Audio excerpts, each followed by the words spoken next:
You got all your We are live.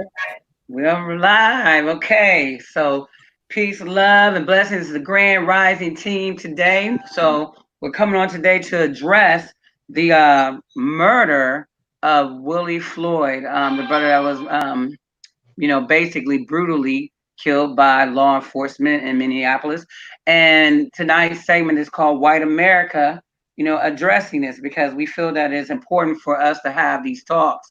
One of the things that I have stressed before is that, unless white people start speaking out, it will perpetuate the continuous hate that is growing in this country in regards to them. Um, and when, like we said before, white silence is also violence. So tonight, our guest is Danny. Danny, you want to state who you are? You want to put your name in full, state your full name, where you come from, sir? I'm Daniel Owens. Nothing really exciting. I just live on a farm in Tennessee. I've studied a lot of different things uh, through the course of my life. Um, History, three different branches of science, um, law for 4 years with LaShawn, believe it or not. Uh, and my screen keeps going out. Okay. um, I had a remodeling business in Ohio, and I moved to Tennessee because I knew the world was falling apart, and I wanted to be self-sufficient. So that's me. Okay, Uh, so that's Daniel. So as you guys heard, so yes, Daniel is someone that I know. We practiced law for 4 years together, what have you not, and here we are here today. So Daniel, you stated that you had viewed the video. I myself was unable to watch the video. It was being sent to me. Did not press the button. I didn't press the button with the other young brother, Audrey, that was also slain by the father and son there in Georgia. I will not look at these videos because, again, for me, I know exactly where I will go mentally in regards to pressing these buttons on these videos. So, um, Daniel, you watched the video, so I want your take in regards to what you see. Be brutally honest. Let us know how you feel about the situation and what needs to take place moving forward. so my take is not always going to be race-based. Don't take it that I'm downplaying this, but my adrenaline started pumping about 2, 3 minutes into the video when I found okay, this is beyond the point where this guy needs to be subdued in this matter, even if it was called for. I mean, I didn't see, what led to this point. I just got to see him pinned up against a car with this officer's knee on his neck.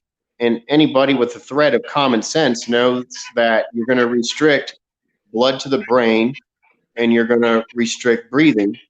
And doing it for that long, you're going to make it so that way they lose consciousness and then die, or at least start to have brain damage or go into a seizure or whatever. And I'm just like, I've never seen an officer, you know, so deliberately want to keep his knee on somebody even after they've lost consciousness. So like I literally was shaking, like, I'm like, why? I'm not hating on the people who were spectators. I'm glad that they got the video out. But at the same point, there's different types of people, and some of them, it's like maybe they wanted to do something. Maybe there's other people who didn't see it, who would have done something. But the people who would do something, they'd either be a dead hero or they would end up being um, arrested for obstruction of justice. But they were doing such injustice, and I had such I don't like always saying hate, but I hated that. I don't know if he was Thai or Laos or whatever they called him, Tao, that Asian dude. He fucking knew what it was. He knew that it gone too far because he didn't want to check his comrades because his fucking testicles are too small. He didn't fucking save the day.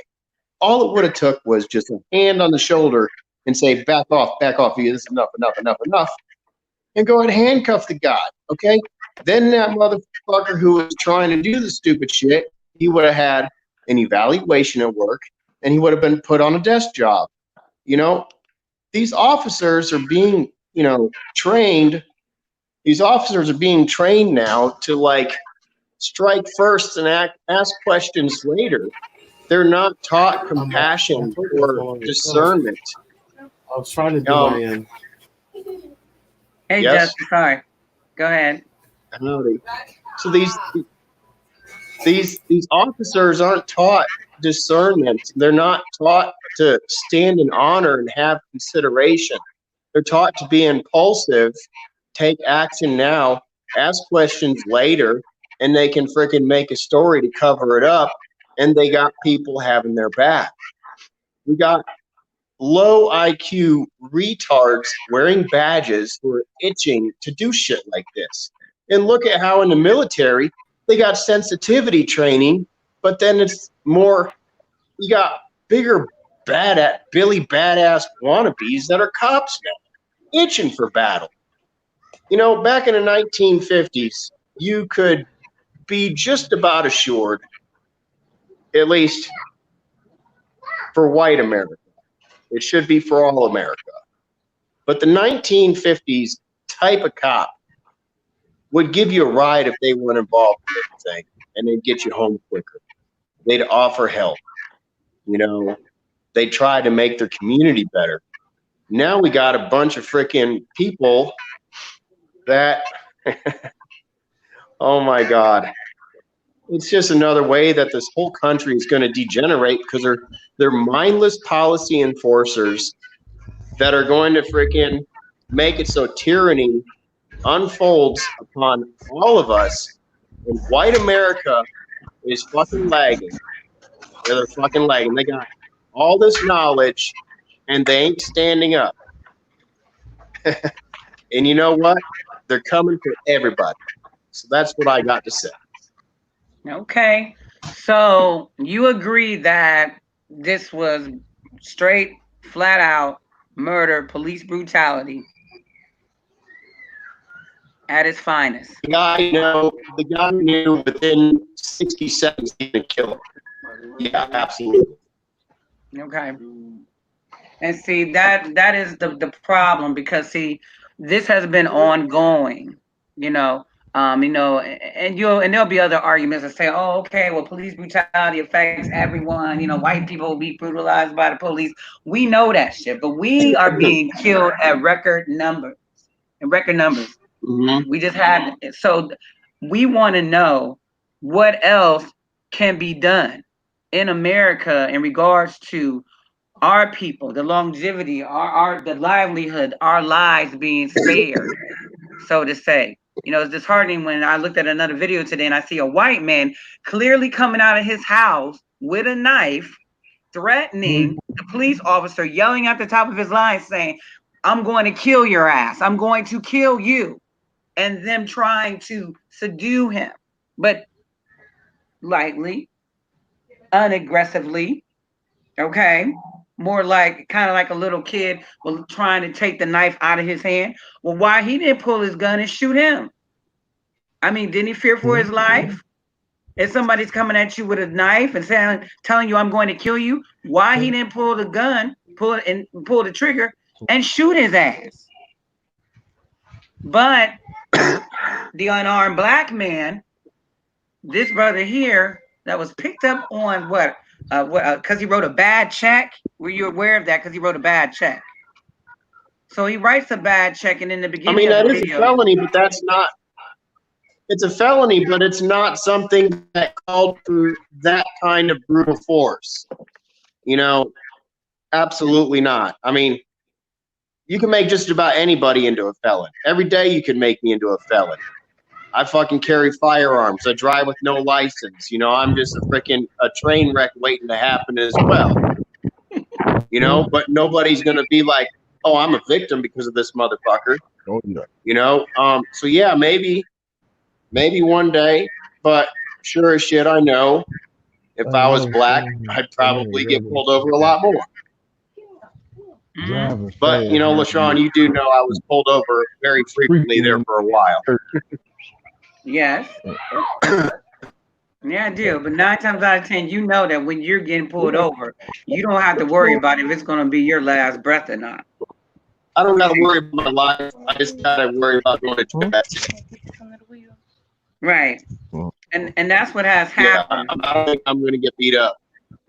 I mean, I can take a brief put, but Okay, go ahead, brother. Hello? Red Netter? I think he's back in there. some paid for shape rubber, some triangle shape rubber. You're breaking up.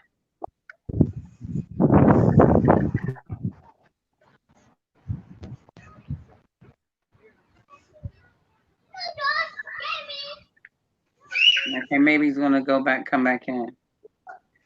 Okay, so let me see. He's not even there. He's on there.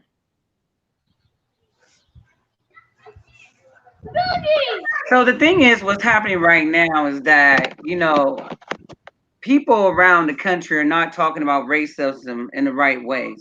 You know, people are often talking about it as if it's meaning were agreed upon, when in fact most people have different ideas of what racism means. You know, like take for example, you know, we just want to go back, you know, and we already know, most of us know where this came from and how this all started. But we're talking about when it's kind of, you know, blanketed.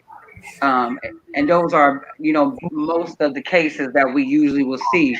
So like take, you know, case in point, for example, the accusations of racism against, you know, Attorney General Jeff Sessions. So I think Sessions, if for some of you know who he is, Danny, you know who he is, right?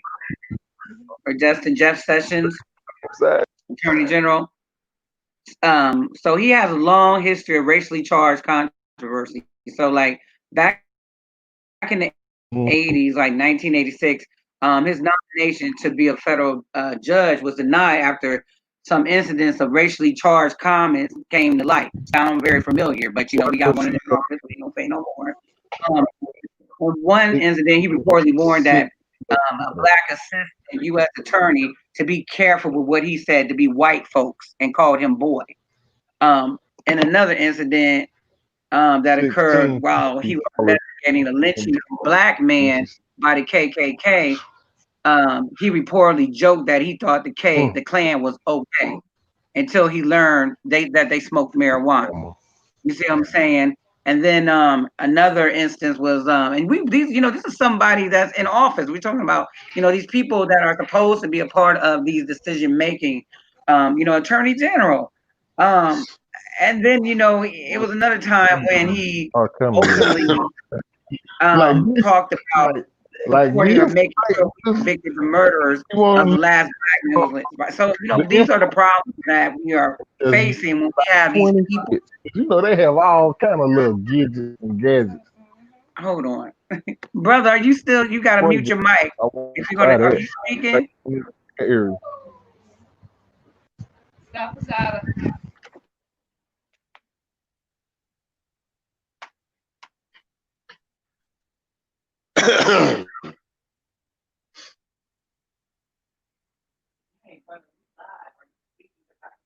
Hey, LaShawn. Can you hear me?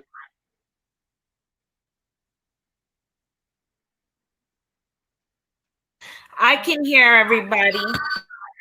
Okay, good. Peace, everybody. I can hear everybody. All right, good.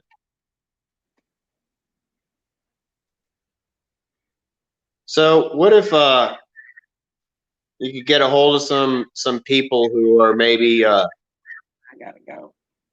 community leaders up there, and they say we recognize the need for public servants or the police or whatever, but how do we bring about harmony? Because there's a very obvious change that has to come about and has to come about in a very rapid way, or it's going to be changed by the people instead of the ball being in their park. Is there a way to do that? Is that on the table? I'm just saying. Because they want you guys to What, riot. They want you to riot. to continue asking, to continue begging. We've done enough of that. You see. So Okay. that's why we're here to figure out why we gotta keep on, because we've asked, hasn't been met. When you're out when we're out here marching and protesting, that's a form of begging. It has Okay. not been met. You see. So Okay. So what if you made a demand, which you say that they have to meet this demand, or else something else is going to happen? This kind of further action. Is that an option?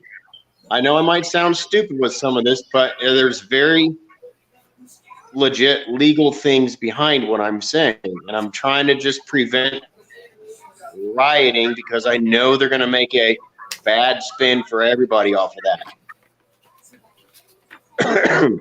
somebody else want to answer that? Justin, you want to go ahead and answer that?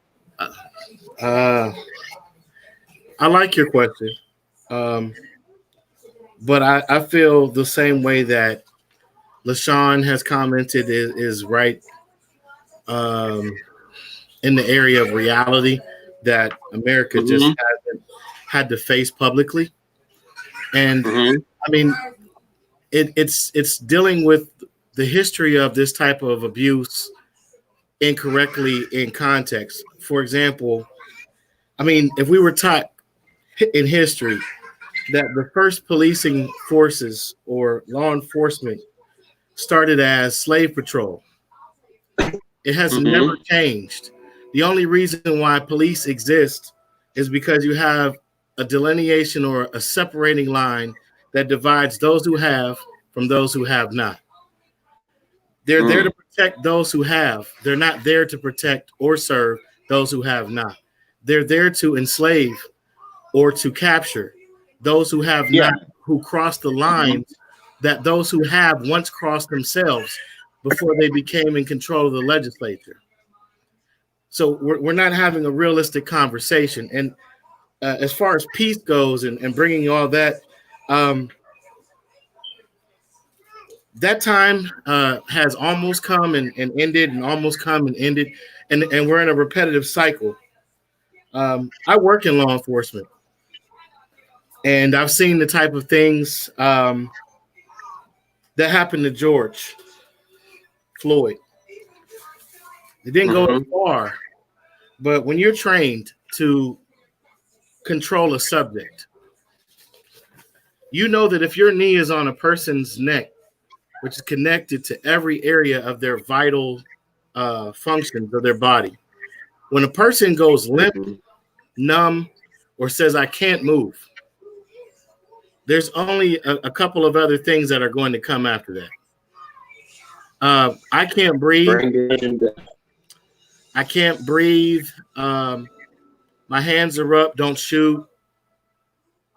Don't tase me, bro. We sit and we watch these things like it's entertainment, and as long as it's somebody else,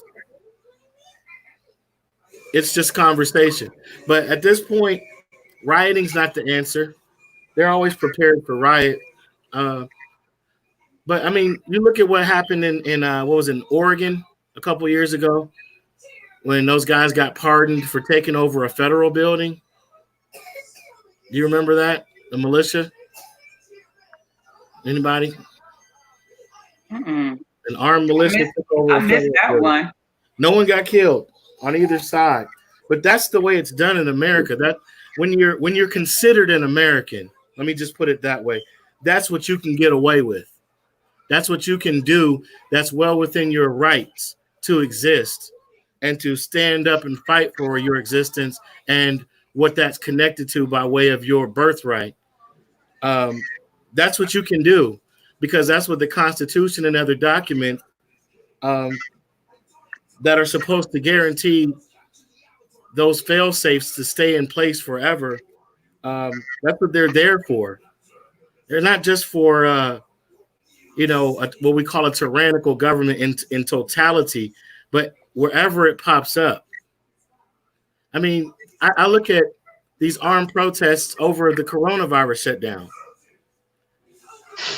and it's almost like they're dangling these other incidents in our face. Ahmaud Arbery, what's the young lady Brianna in Tennessee? I'm sorry, Kentucky, Louisville. Kentucky. It's almost predictable. Before I got into the line of work that I'm in now, I was in media, and I saw the spin. I was taught how to do the spin. You see the spin, we hear the spin every day, and we're seeing it constantly, and it's planned out. This is all pre-planned. So whatever move the people are going to make, whether it be together or to continue to allow them to divide us, it better be very well thought out. It better be very well thought out because, I mean, they almost predict what our reactions or responses are going to be. Like, thank you. There's evidence that the police officer, I say that loosely, who murdered George Floyd, was, I guess, pictured in some type of regalia or some type of scenario where he was connected to some type of white supremacist organization. As most of them are. There we go. I mean, we saw under Obama's administration, Eric Holder being rendered helpless because you had the FBI tipping off local law enforcement that they were getting ready to investigate certain ones in certain areas for white supremacists. Meanwhile, they're trying to propagate some bullshit that they call black identity extremists.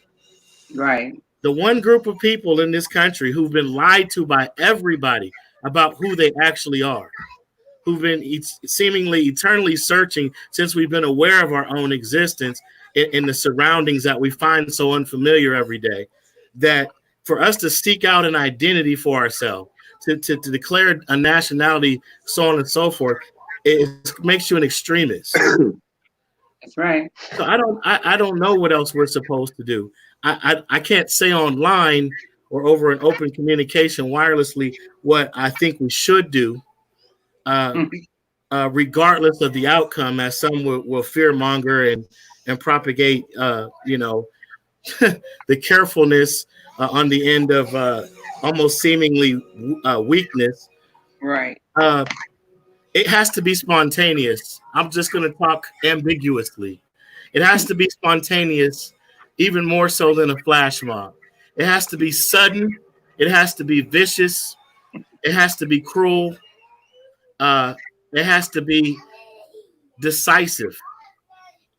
And it has to be unapologetic. It has to be. And it can't just be one group of people. It has to be. Correct. Thank you. I mean, think about this. The abolitionist movement wasn't shit without John Brown.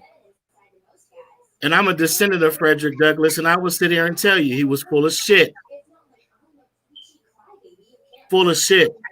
John Brown gave up 8 sons to the cause. I saw a white woman in a video I sent you, LaShawn, with her whole family holding up signs. George Floyd, life matters. Black lives do matter. So, I mean, we have to really recognize this is not just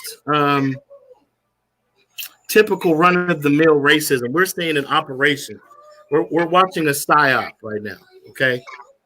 And the moment that I focus on just people who look like me, even though they're important to me as well, the moment I lose sight of my neighbor and how close that really is. And I could say, oh, well, they just went after him because he might use drugs. I don't use drugs. I'm not worried about it. Then they go to the guy across the street and they get him. They say, oh, well, he had a COVID-19. They had to quarantine him.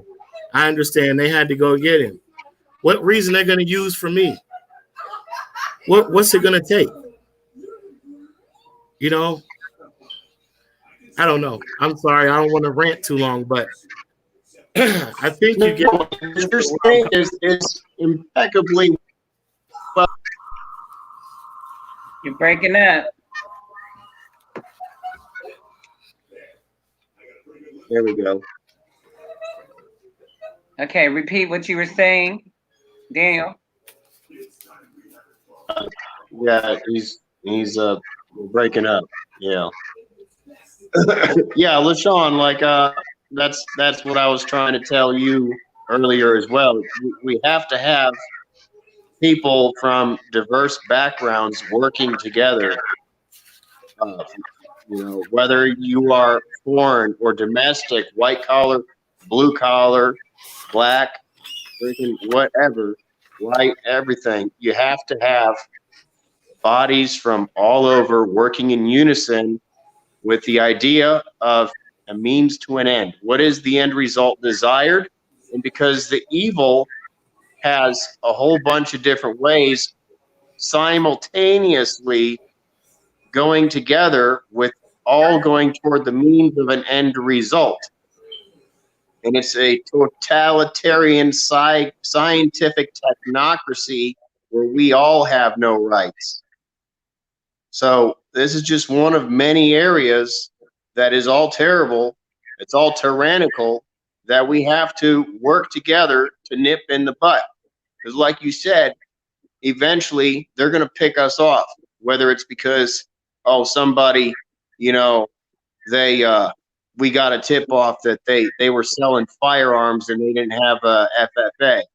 You know, oh, this person, they didn't have a license to be smoking medical marijuana, or this person, we deemed them to be a political extremist or anti-vax or whatever. And so we're all going to get picked off. All of us do. People who are implementing good are going to be incrementally picked off.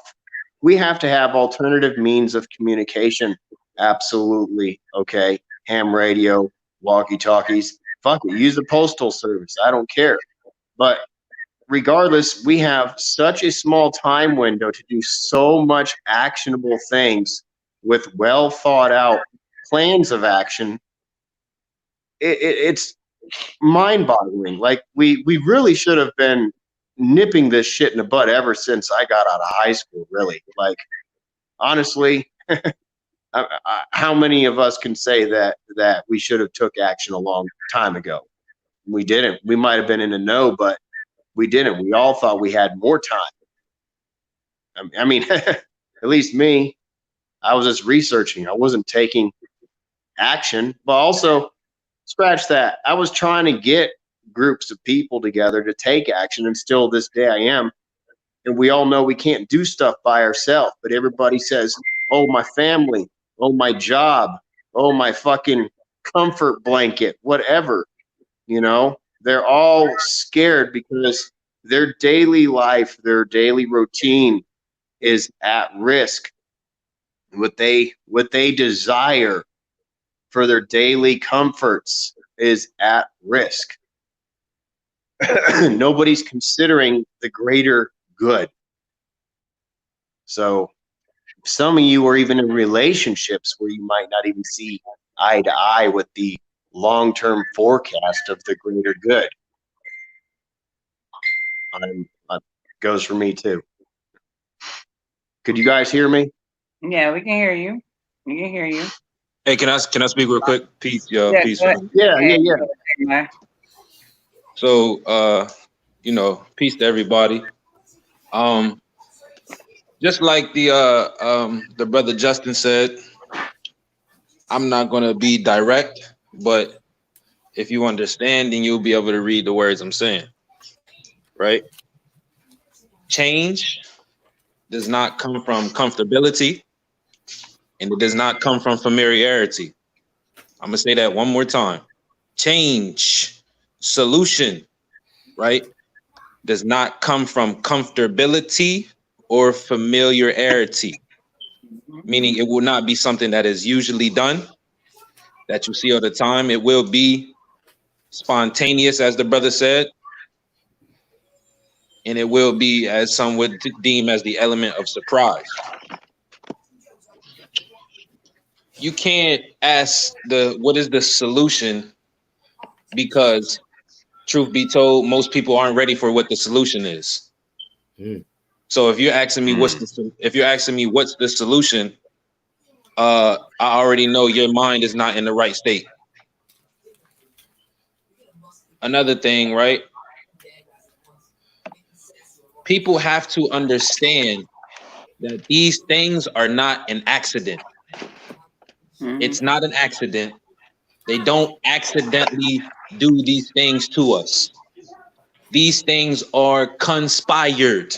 Because I hear a lot of people talk about conspiracy and don't understand it doesn't mean fake. It means for people to plot in secrecy against another people, or to plot in general against something or someone.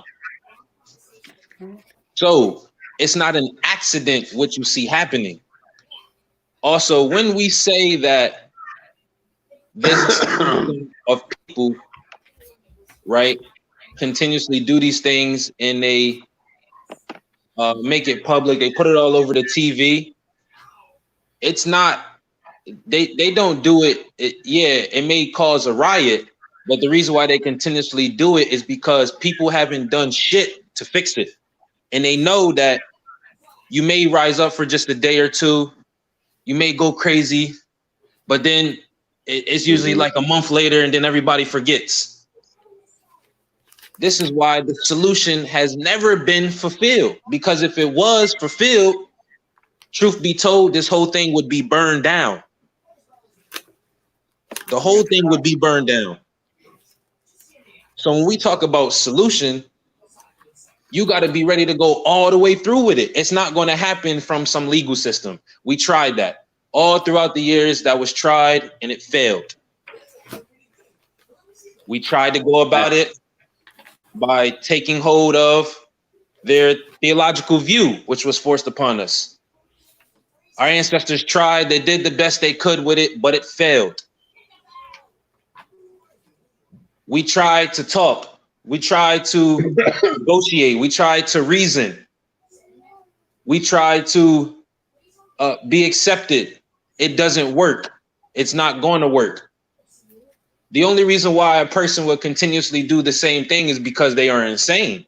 A sane person would understand that I have to be ready to lay it all down. I have to be willing to be uncomfortable for me to fulfill this, to go through with this solution.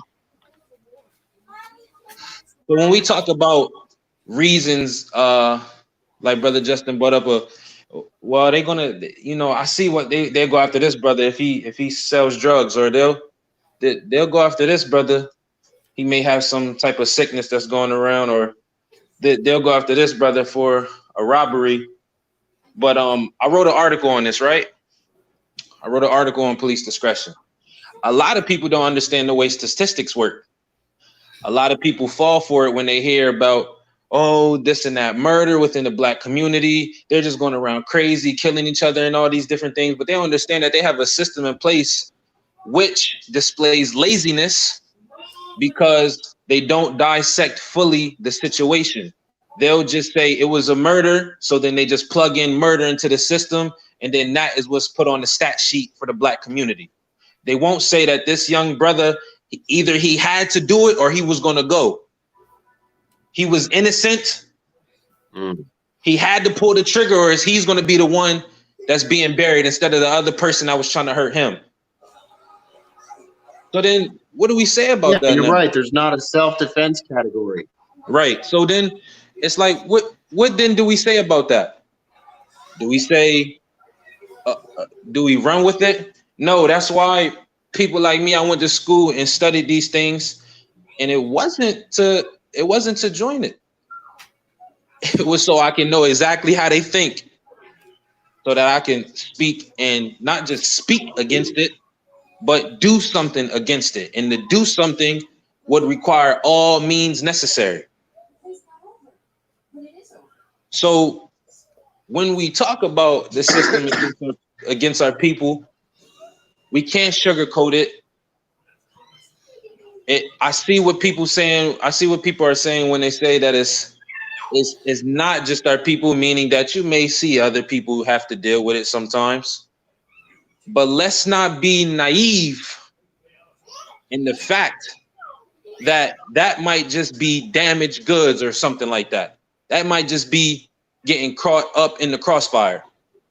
But it is not in the same degree that it is imposed upon the real target. So when we dealing with this topic, we have to stop sugarcoating. We ask, what's the solution? And like, as I said, truth be told, if I tell you the solution, you're not going to be ready for it. And how do I know that? Is because you're still looking for prayer. You're still looking for external solution rather than self. You're still looking for the same system that's beating you down to help. That's not going to happen. The solution is brutal. The solution is vicious. It is by surprise. It is on the drop of a dime.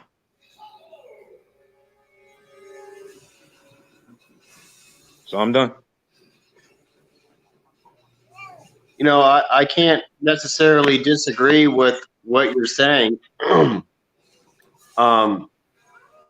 As there's very finite time to execute anything that does need to be done. And if you do it in a legal manner, that's a very long-term process with a lot of long-term purging. So I understand. I try all means necessary to make offers, be in harmony, bring about peaceful change, but the actionable last stand type of measure is within me, and I stand with you. Just know this. Mm-hmm. Mm-hmm. I see. I understand completely, but in the face of war, there's really never been no such thing as peaceful change. There's been people being given ultimatums, which is like a passive threat to a people, basically saying, well, then if you do this, then I won't decapitate you every day. Or if you follow this rule, even though I'm the one who enslaved you, if you follow this rule, this law, you might be able to make it through your life breathing all the days of your life until you die from a natural cause of death. And that's if it's really a natural cause of death, as far as we know. Right?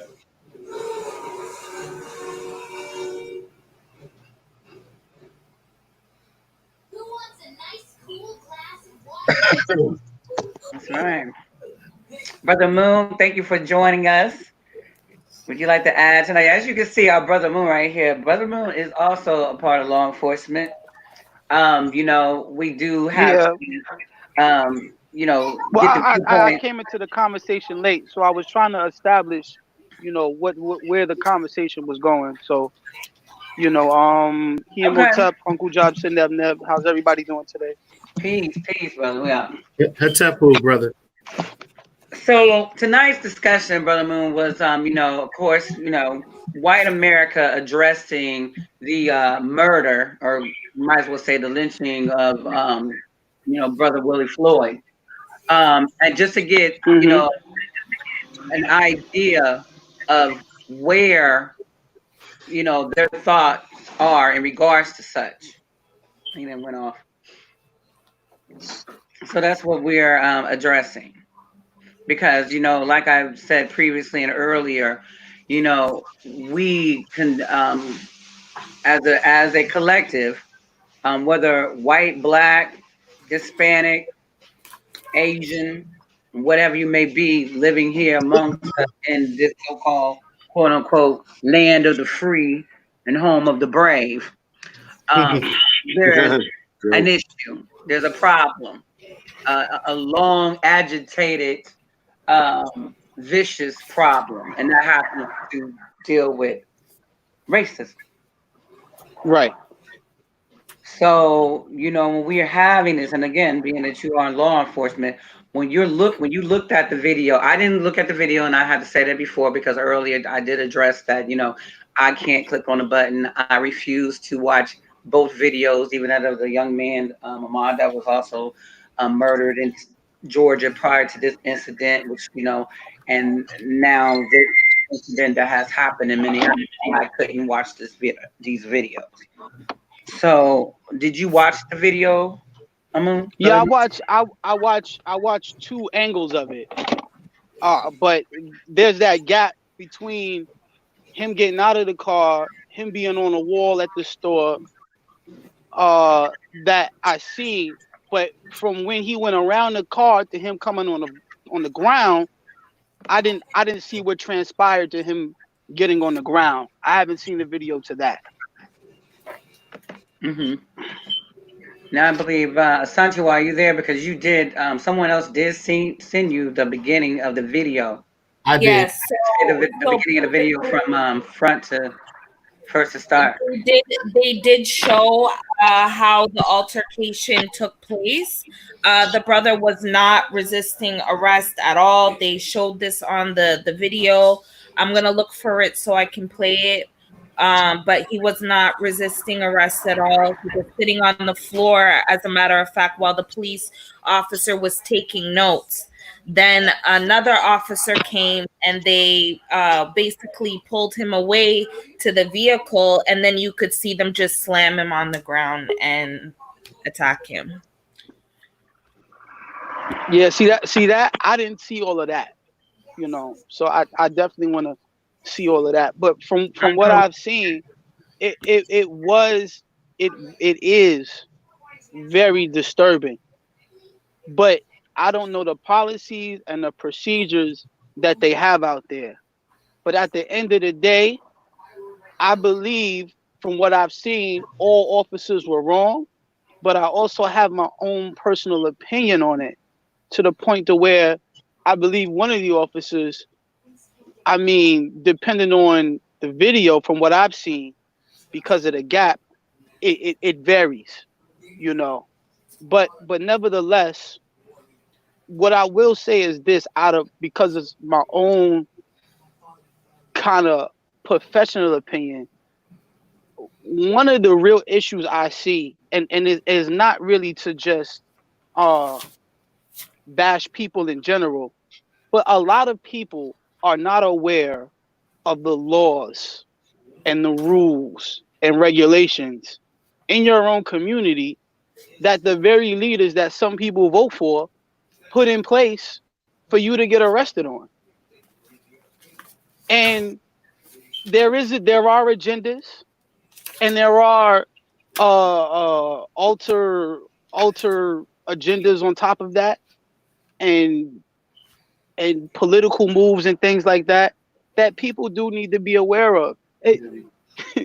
Most officers, I'm not gonna say most, I don't believe any officer wakes up in the morning and goes, I'm about to violate motherfuckers today. Like, I don't see that happening. There's a roll call. There's something that gets handed down from bosses. They get told what to do, and they carry it out the way they see fit. How they carry it out is a problem and an issue that needs to be addressed amongst the public. But nevertheless, the overall majority of what goes on has to deal with people not understanding what an officer can do and and how you should go about doing things in order for things not to escalate more than what they need to be.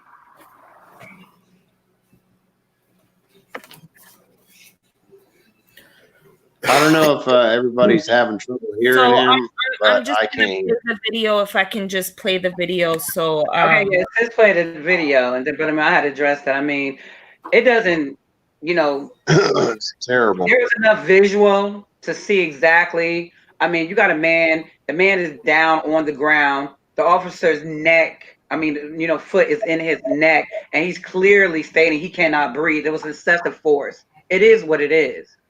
You see, that's straight out murder.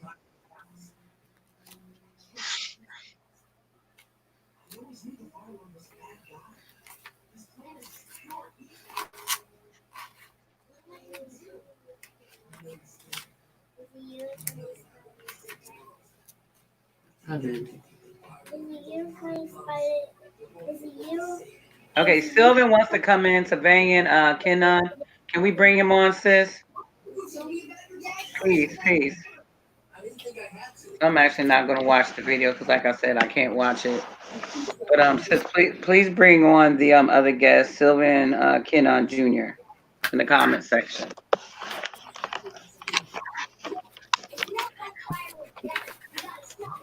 okay, no problem.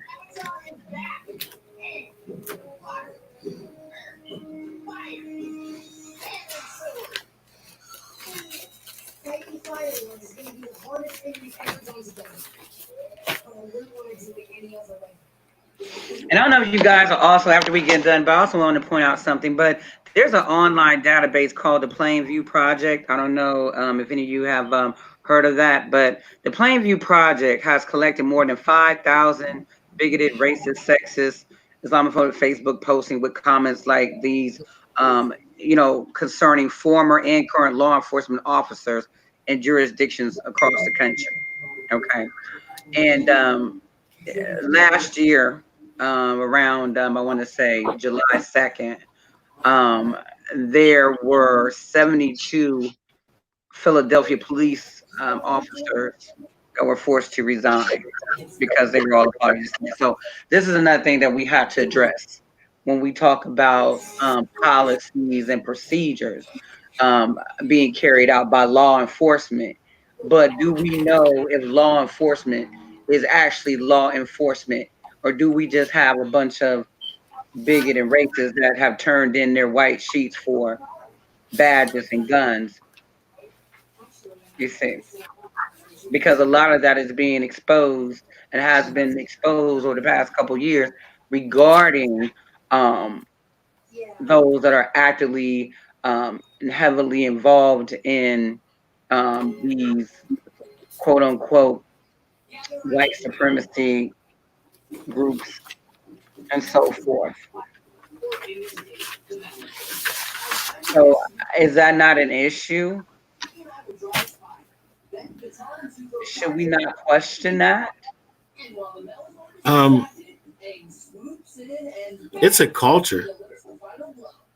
I mean, where I work, 85% of the so-called white people are racist, and I would say 35% of those 85 don't even know that they're racist. It's their sense of entitlement is just unreal. Mm-hmm. And it's just like Brother Amun said, when you have people voting for people who put things in place to ensnare them, and if you were to sit and try to explain to them why that's not the person they should vote for, they think that because of their privilege, that they don't inherit the same treatment depending upon where they fall. Mm-hmm. And I had to correct myself. I meant to not made him resign, but more or less, it was reassigning 72 of its officers. An action that Police Commissioner Richard Ross calls the single largest removal of officers from street duty in his 3-decade career because of such. That's that's a problem. You got 72 officers that you had to reassign uh, because of them being involved in these off-duty activities, which clearly. I don't mean to interrupt, but as you can see, the brother here, he's sitting on the ground. He's not resisting arrest at all. So I just wanted to point that out. Mm-hmm. Okay, so this is the beginning of the actual footage that took place with George Floyd.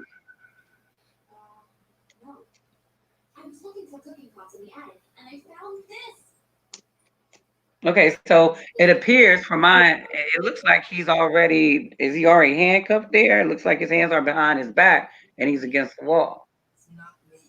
Yes, he is. Okay. He's handcuffed at this.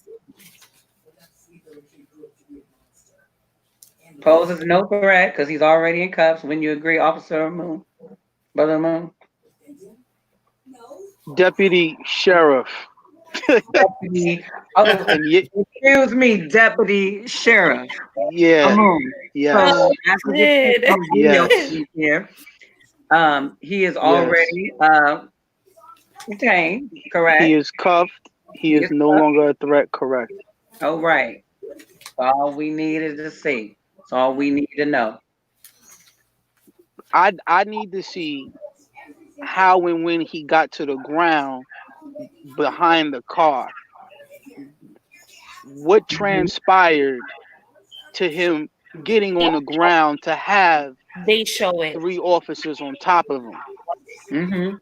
And since you're saying that they show it clearly in the video. Okay, so now you see the officer bringing him up. So he Right, has I seen this. All of this I seen already. Okay. Yeah. Messenger video. Messenger video.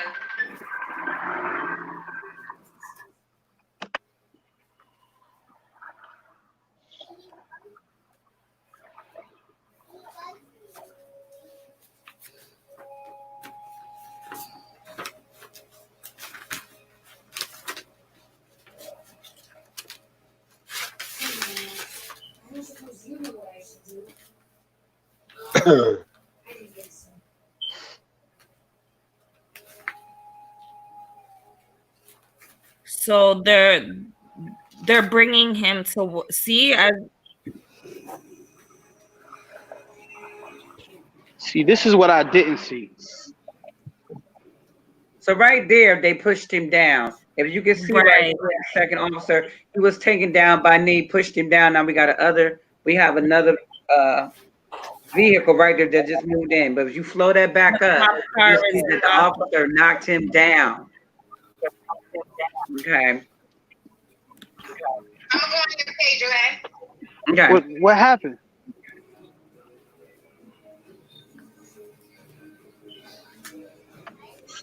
If you can see, where is that at? Says, are you able to replay that back? So when they're walking him to the car, you see him being knocked down to the ground before this cop car or this vehicle SUV pulls up. I think it's right here. What is this? I don't even see the minute. What is that? 8? You're playing around with the button right there. Okay, we can zoom in.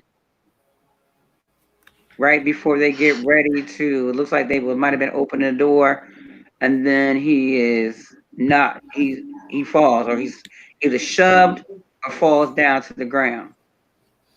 Right there.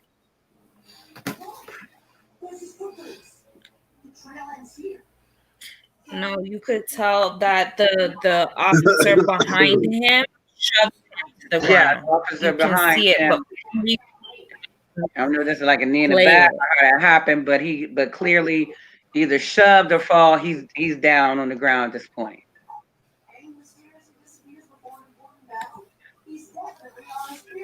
And then what I find funny is that the cop car is covering the camera. Hmm. As if you might have known that the camera was right there. I mean, I could be speculating, but Right. pretty coincidental. Is it coincidental that There's the car? another video. There's another angle. Mm-hmm. I can't tell you where it is. I have to go through the many videos I watched to try to pinpoint. But Okay. Like I said, I can't watch the video. I don't wish to see because again, throughout the whole entire course of today and yesterday, what was being said, what I was reading online, and the man basically, hearing him beg for his life, stating that I can't breathe. And then I believe at one point in time, he even asked for water. And yep, his that's true. mother, he called out for his mother.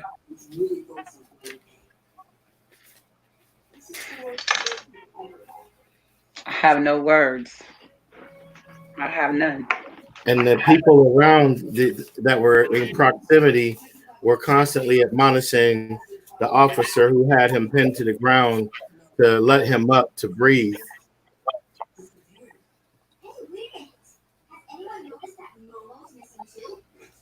Like Deputy Amun said, I don't know what their procedure or training is in that region, but I know in corrections we are required to move them into an upright position after we have them neutralized as a threat, meaning, once they're shackled or cuffed and there's plenty of us around to have the control of the subject, they have to be raised so that they can breathe.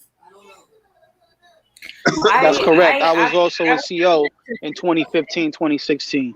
So that is absolutely correct. You never want to uh block the airways or the air path of an inmate or a person that is within your custody. Correct.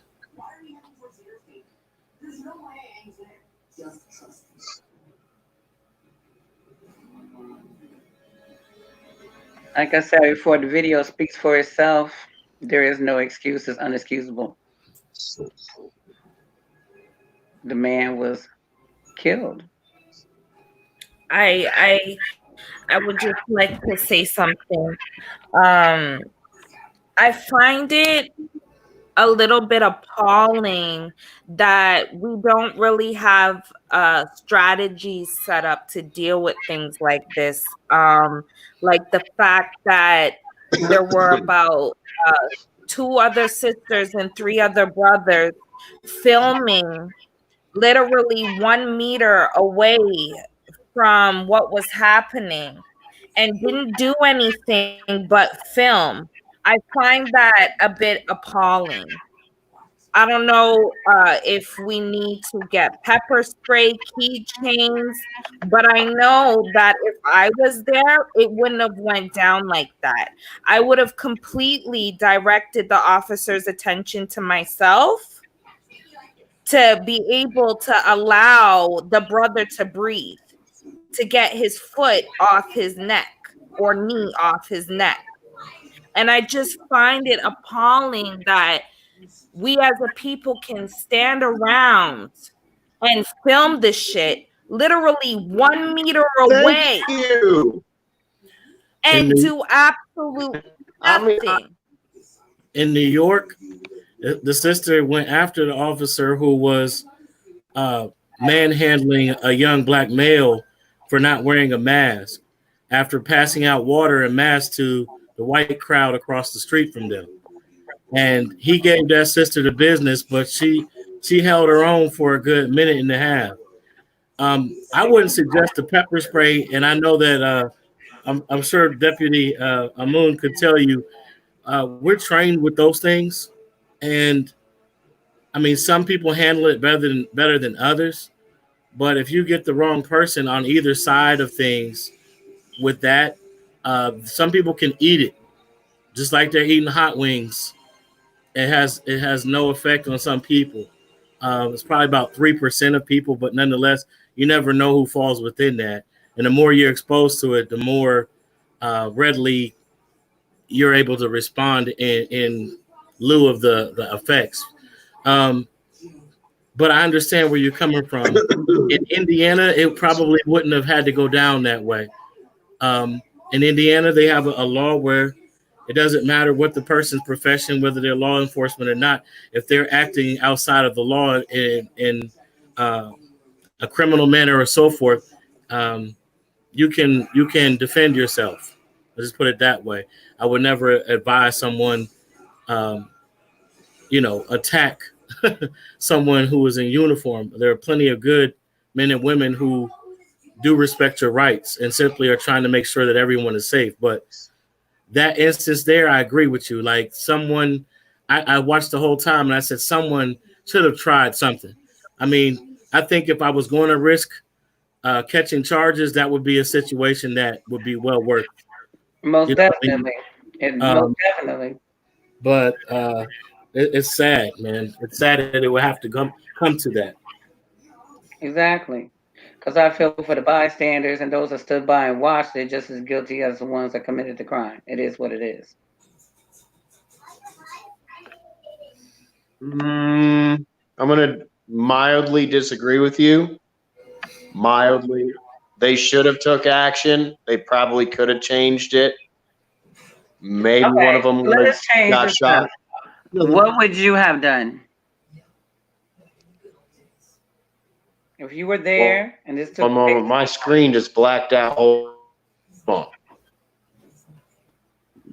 If you were there, what would you have done? Let's hear me. Yeah. What the fuck is wrong with my phone? I don't know, but I still can hear you. Okay, there we go. Now I'm back. My phone was going wonky. All right, you ready? Okay, question again. If you were there, what would you have done? Different knife fights, LaShawn. Yes. You got my arm up completely shy away. What do you think I would have did? Think I'm scared? I'm just asking you the question.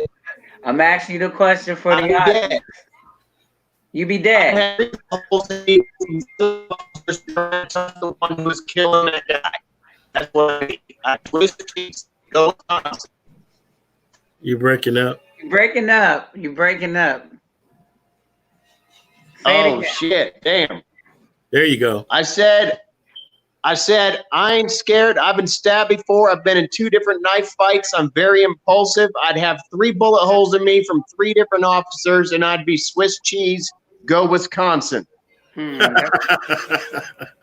Wow. Great, John Brown. That's what I'm talking about. That's what I can say for some of my own people. We need John. See, Nat Turner. They're gonna spot Nat Turner. We need John Brown. John Brown. Yeah, man. I wouldn't know how to operate a fucking phone in that moment. They gonna see Nat Turner a mile away. Oh, get him. Get him. Shut him down. Who's Matt Turner? Nat Turner. Who's that? That was that was Hollywood a couple weeks ago. Yeah, man, I don't have a TV, folks. No, this is TV. History. You gonna have to get some books and go on Google. You gonna have to, mainly Virginia history. That's a Google search real quick. Yeah.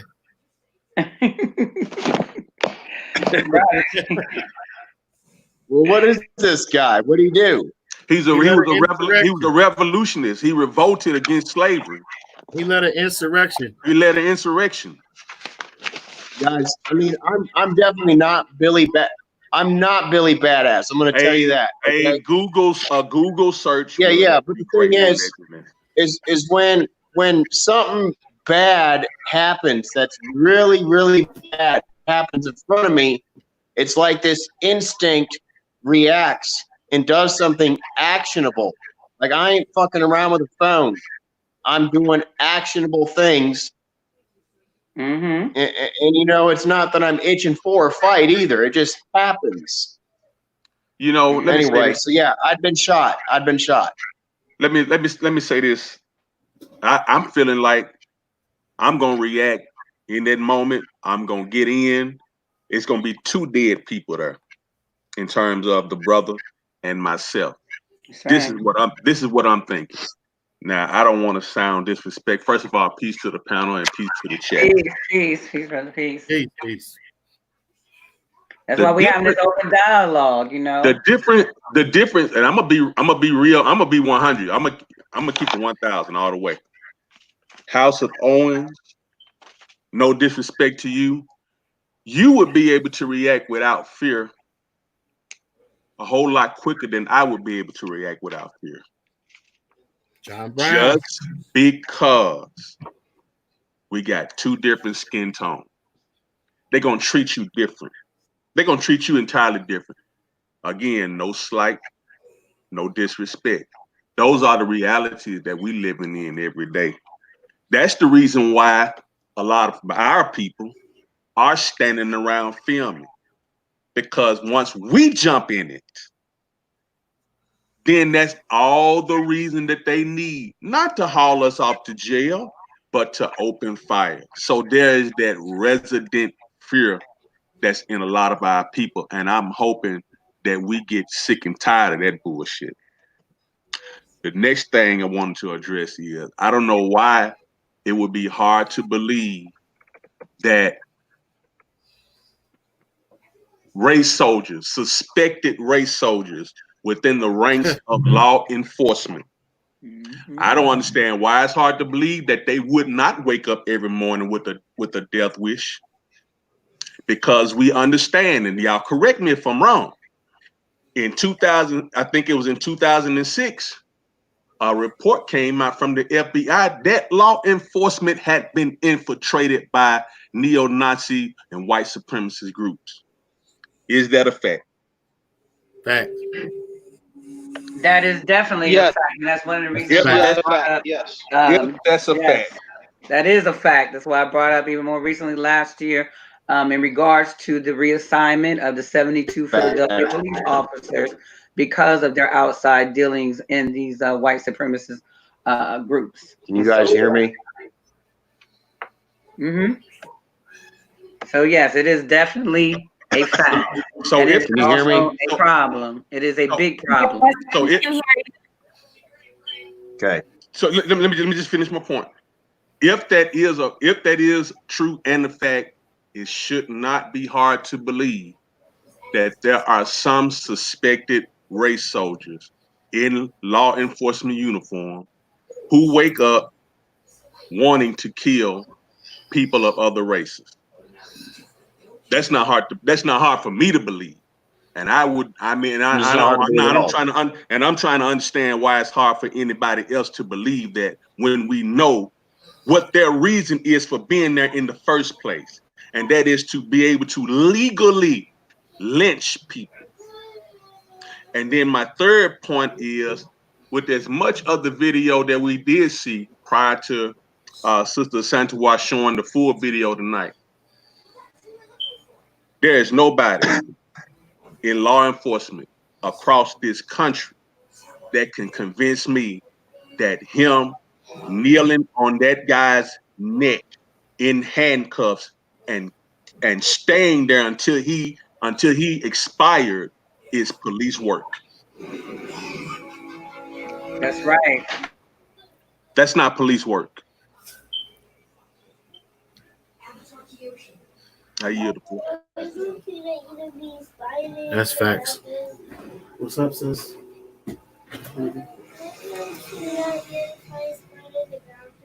Honey, no. Please.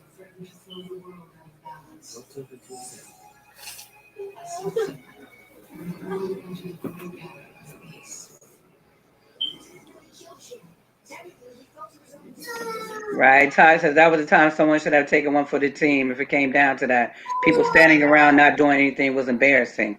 It extremely is because, I mean, again, you have to think about it. It was appalling to watch and no one did anything. You know, just to witness someone taking their last breath. Once again, that is someone's father. That was somebody's husband. That is somebody's son. You see? Right. And this is a reoccurring situation. Every time you see police brutality, you're seeing our people stand around doing nothing besides recording. And I don't know who to be more upset with.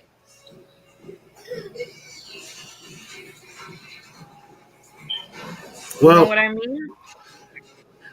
I hear That's you, how I guys. feel. I don't know who to be more upset with. But those people didn't ask to witness that or even be present for that. You got to think of that too.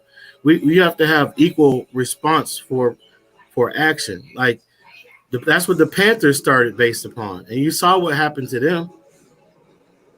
I mean, you got a former Black Panther while this shit is going on, who's proposed HR 6666, the Trace Act. Do you know that they're gonna start trying to That's trace going to be people who had COVID? crazy. I mean, this whole picture is crazy. I've seen law enforcement. I'm talking about white law enforcement come out in videos saying that they will not deny their oath to the Constitution. They will not follow an unlawful order or violate the rights of the citizens of the United States. Now, whether or not they're telling the truth, they're still taking a risk of losing their job. So this is a crazy time. If we don't have a prepared response, is what I'm saying. Who's going to take the one for the team? I'll give you an example. There's a brother up in Illinois. These Koreans, these dirty ass Koreans in the black neighborhood, put their hands on two sisters. This brother comes up. He tells every black person in that beauty salon to get the fuck out. He busts the windows out. He stands there and waits. The police come and arrest him. He does whatever, a day or two, somebody bails him out. He comes back 2 or 3 days later out on bail, facing serious charges for vandalism and whatever else they could charge him with for that. And it's women, black women, still right up in that salon with boards up in the window. It's like Brother Jeremiah said, you're dealing with an insane people. I'm sorry. No reason. And it's contagious. The insanity is contagious. Like I told you, I got white co-workers. Racists don't know they racist. Think they can say certain shit to me because we got on the same color shirt. I'm like, motherfucker, I go through that all the time. In the parking lot. Do you understand? I'll fuck you up at the gun range before we even pull the guns out. That part. You feel me? But it's not because of the color of your skin. It's because you're a fucked up person. Mm-hmm. And I'm embarrassed that I got to even stand next to you and wear the same color shirt, regardless. But, you know, in that situation, those people, we couldn't see what they look like. We don't know what their physiology, size, any knowledge of any type of self-defense. I mean, you're dealing with people who do this on the regular. You know, and I'm not trying to instill any fear or trepidation. I'm just trying to instill some mental preparedness. Because if you do decide, if you witness something like that, to step in, make sure you're willing to go to nth. Because it's not going to be choreographed dance. You know, and when you deal with the largest cities, you're dealing with the biggest gangs in the country. You know, not only are they the white supremacists or race soldiers, as you call them, these guys have military training, and you know, they have a gang mentality.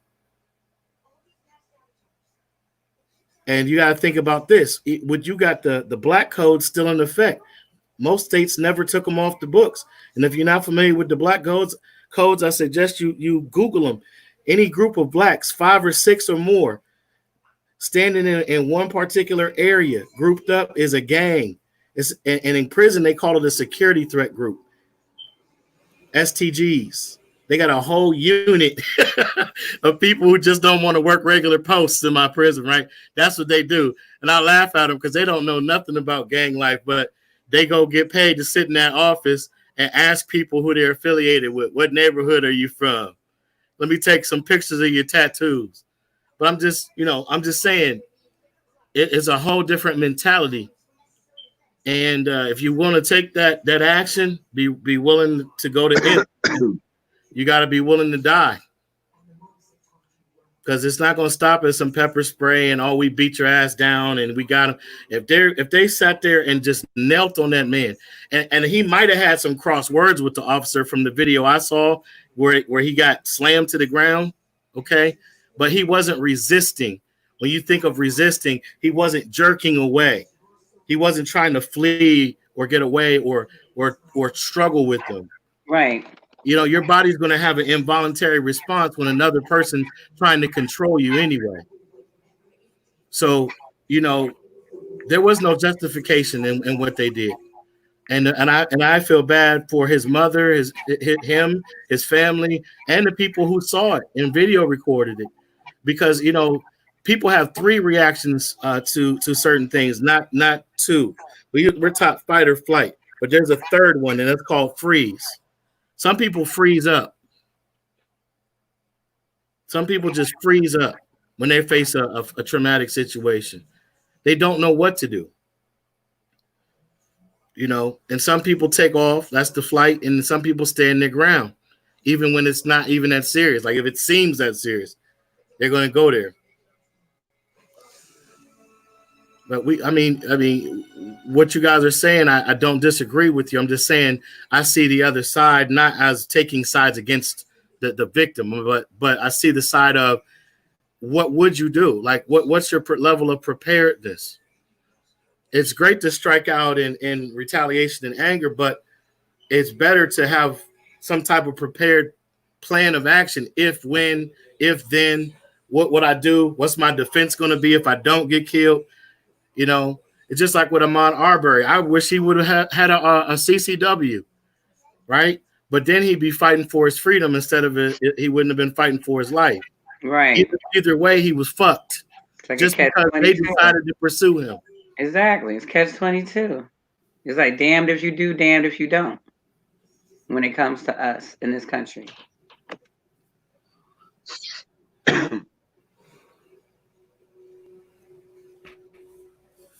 I yield. Sorry, I'm just Says I think we have let me see who's in the chat. Did we add I think we still with us. There was another brother that wanted to come in. Red Netter. You can add him in, and then Sylvain. Who is Sylvain? That would be me. There's no. Is that you? Oh, okay, yeah. Yeah, the brother's here. So is there something you would like to say, OG? I pretty much raised the points I had already raised. But I'm just gonna re-emphasize that I know I know everybody's saying what we would have, could have did had we been there. I just feel like I would have just leapt to action. That's just what I feel like I would have done. Died, jail. I feel like I would have leapt into action, because that's not police work. That's terrorism. I think we all have a duty to stop evil terroristic actions. That's right. I don't care if it's in law enforcement. I don't care what it's in. We have a duty to do that. I think sometimes we're overthinking this. We've seen enough of it already. Right. When we talk about what they should change the definition of protect and serve, it should be to protect humanity, to serve humanity. If you are indeed a human being and you understand that a life is a life, and that another is a human being, because see, that's where the dismisses out of certain people, mainly Black people in this country, not being a person. Animals have more rights than we do, and that's sad. Mm-hmm. Yo, I gotta go, y'all. I'm gonna see if I can hit y'all back later. I gotta go. All right. All right. I gotta go. Thank you for coming on today. Oh, this motherfucker pulling over. Okay, so the other brother that we had on, sis, did you add Red Netter? I believe he wanted to come on.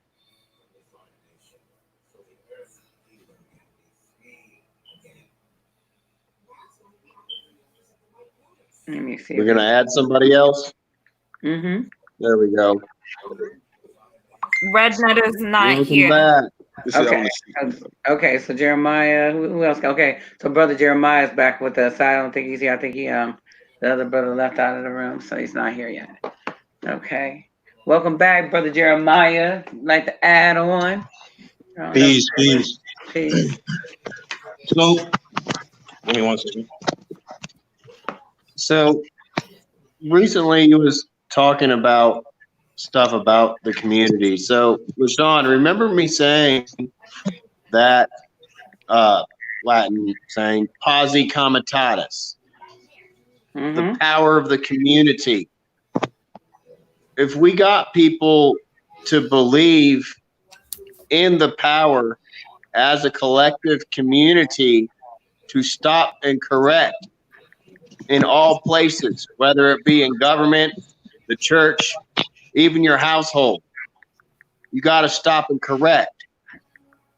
So when we got functional family units who also are willing to stand as a strong community and purge the filth and tyranny, maybe we got a chance.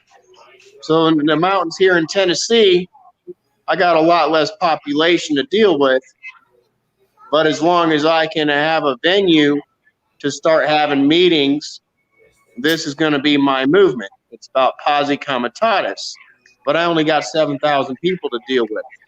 Those of you in big cities probably get shut down. Now, idea, go ahead. Sorry. Did you know that there was a movement that was called that was back in the late 80s, early 90s? You know. That's awesome. Yeah. I didn't know. I don't want to steal their thunder. So, I mean, I just got to put it out there again, though.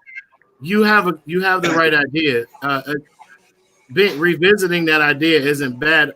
I just I didn't know if you were aware of it, and they kind of got a bad rap and grouped in with what they started calling sovereign citizen movement. Mm-hmm. Yeah, you can't do that. Because the people are sovereign. That's how the government draws their sovereignty. The government draws their sovereignty from us. And it was funny listening to the sheriff, the deputy, brother, talk about people not being aware of what the police can actually do, right? They can only do what we allow them to do. Right. Okay. And like you're saying, though, you have to move as one. One person can spark it if they're willing to give their life. And I'm not saying that won't be necessary at times.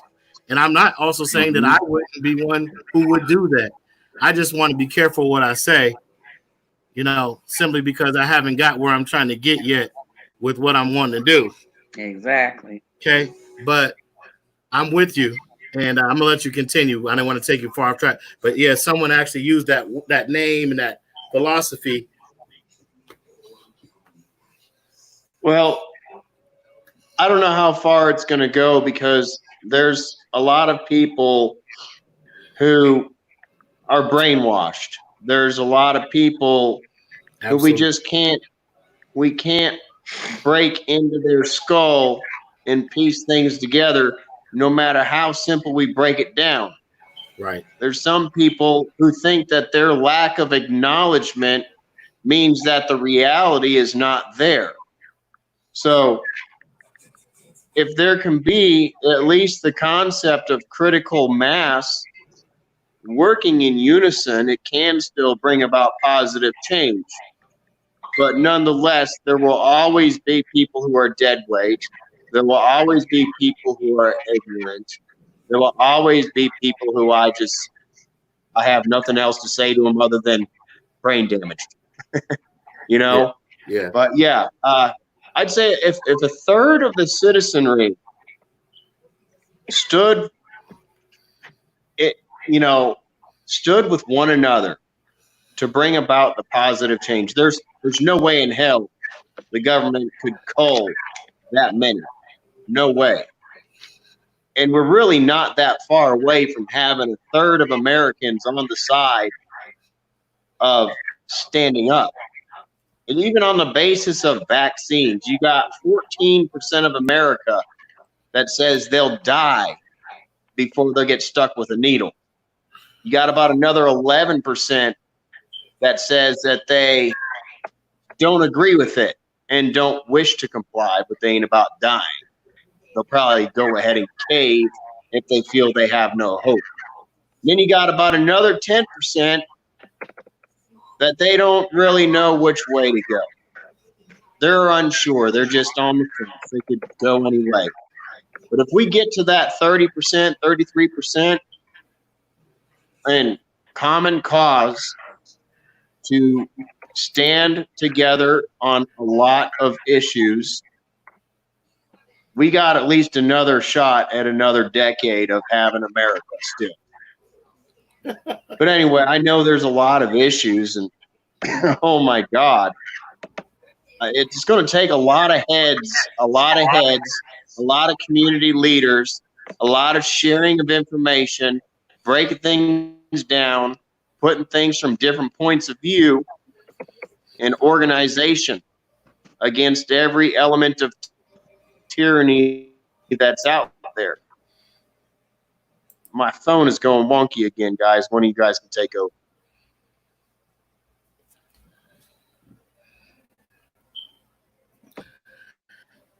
Those who would sacrifice essential liberties for a little safety deserve neither liberty nor safety.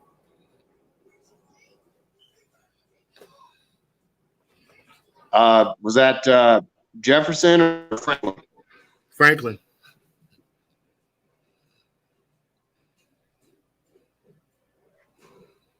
I love quoting famous people as well. It's so relevant, though. So relevant. It is. Some of the people who had the timeless sayings also did treasonous things or evil deeds themselves, but nonetheless, the relevance of these quotes absolutely hold true. Treason is in the eye of the beholder. Ah, you're absolutely, yeah. Yep, but you're absolutely right. I mean, man, that's a topic we could go on for hours. You there, LaShawn? What you thinking? Did she step I think up? it might be our only hope. Yeah. Man, you got to have the white folks stand in unison with you guys. Otherwise, this country, it's due for the even faster fast track. And you say that louder again. Say that louder again for the white people in the background that just want to say, oh, whoop-de-wah. You white folks have to stand up in unison with the black community to purge the filth in every facet of our community and every institution, or we are on also warp speed to have all of our liberties, freedoms flushed down the toilet. You will not get them back once they're gone. All right. So I'm telling you, you will not get them back once they're gone. Yeah, so for all the rest of you white people who feel like it's not affecting you, soon that shit's going to be at your door. So you might want to start opening your mouth, okay? Because white people, they're touchy-feely. Yeah. Like the white people want to get all sensitive when it just comes to firearms, okay? Well, what about your freedom of speech to spread ideas? Okay. I mean, they're going to make it so that way everything becomes hate crimes, thought crimes. You're putting an algorithm based on everything from your facial expressions when you're watching TV. They're going to freaking decide what personality you have. You're going to have your smartwatch. It's going to measure your freaking pulse. They're going to freaking try to predict how you'd react to the situation in real life that you saw on freaking TV. They're going to freaking keep track of all your tweets, all of your freaking text, all your emails, everything. And they're going to deem you with over 98% accuracy what you are going to do before you even know what you're going to do it. And you're literally going to be facing the Department of Pre-Crime, just like the Minority Report, and you're going to be put away, or you're going to be put in re-educated, or you're going to be fucking locked up, killed. Who knows if your organs will be harvested? If there's a depopulation agenda, then you probably won't have your organs harvested. I mean, we're going to be worse than fucking China. You're going to fucking wish that you were never born. Hey, Owen. Yes, sir. You know why I'm laughing? Why? Because they already been doing that shit to black people. Dick Gregory, you know what? White people don't get it. Look, Dick Gregory was telling us for 30 years that they were harvesting our organs. Dick Gregory told us it's a game to them. He explained what white really meant. Okay, he explained that if you don't have a certain amount of zeros behind the first number in your bank account, that you are not a white person, no matter what your complexion is, right? It wasn't until Martin Luther King Jr. started a poor people's campaign that they assassinated him. It wasn't until Malcolm X told black people that they were Aborigines, not Africans only, but Aborigines, okay? Because I don't want to cause separation. I want people to understand what he was really saying and what I'm really saying. When you're an occupied people, okay, when you're an occupied people, any government that stands on your land is a treasonous government. They've already performed the coup d'etat. The conquered people are the most subjugated, objectified people. Okay, but no one wants to have that conversation. And I'm not talking about you, but I'm just saying they already have been doing these things to us. I had a white man from the Scottish Rite Lodge walk up to me after overhearing a conversation that I was having when I was in my late 20s. I'm in my early 40s now, okay? Just to give you some perspective. I was working at a gas station. That was my night job. I worked at the radio station and broadcasting during the day. He walked up to me and said, "You're living beneath your privilege." He reached out his hand to shake mine. I shook his hand. He had his ring turned inside out. What that meant was that I could question him. I don't know how I knew this. I don't belong to a lodge. But in the conversation, he told me everything about me. He told me everything about my dad, and he told me everything about my grandfather. And then he invited me to join their lodge. It's a game. You understand? It's a game. We don't come together and realize the games they're playing against all of us. Like you said yourself, they're coming to pick us off one at a time.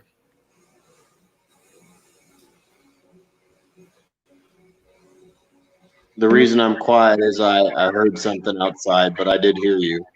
Oh, okay. You all right? Yeah.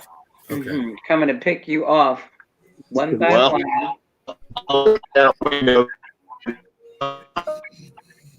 Okay, he's breaking off again, breaking up again, breaking up again. Yeah, that's right. How many protests? I'm reading the sidelines. How many protests have been marched since 2000, and how many more will there be before enough is enough? Take the money away, then charges will be made instead of supported by dollars. That's right, and that's the one. That's we talked about that earlier today, because it seems that the only two things that is feared is a loss of life and a loss of money. And I believe, there are more of us speaking out on this that, us as, quote unquote, African American people, we are the highest consumers, amount of consumers here in the United States. We support and we buy everything. Well, guess what? Stop buying all these high end clothes, the cars. Stop. Keep your dollar in your pocket. Okay, because we also need these corporations that we support to also support us, to back us, to say, hey, you know what? We got to stop these injustices. Enough is enough. These. I mean, this is straight out lynching. These people being murdered, and of course they'll hit us with the race card. Oh well, black people killing black people. We don't want to get into that. We can easily talk about that as well, but we know what that comes from.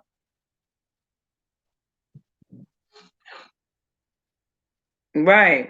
I only seen one actually, that cop in South Carolina that was charged with murder. May have been the one, and I think that may have been what 2016. I may be wrong, but that was the first cop that I seen charged with murder. That shot the man, the unarmed black man. I believe he was running through a park, and he shot him in the back. Which again, if somebody's running away from you, I would think that that person is actually fear of their life. So how do you state that you fear for your life when a Oh person is yeah. trying to get away from you? Make it make sense, please. I can't. So, you know, it's definitely an issue, and it's been an issue, an ongoing issue. And like I said, it has been blanketed for far too long. And the tension, the racial tension in this country, I would say, is at its highest and has been at its highest for the last 4 years now. You know, the thing that I said, and I say this time and time again, and it might sound crazy, it might seem a little biased, but I'd say the best thing that could have happened to this country was Trump getting in office. And the reason why is because for those that were in denial for years that racism still did not exist in this country, they now see it. It's been brought to the forefront because it's been perpetuated, by the, comments and the, um, over the top statements that have been directed towards not only blacks but other minorities by way of this, 45 in office. See, so it had to take place. We had to have the necessary exposure in order for us to be able to have these conversations to where we can possibly say now, okay, where we go from here. And I think most of the panel did, answer this question. I think, most of you know where I stand. I choose not to elaborate in full detail regarding how I feel, but what's understood does not need to be discussed regarding such. That's my input. Who else do we have that wanted to come on? Okay.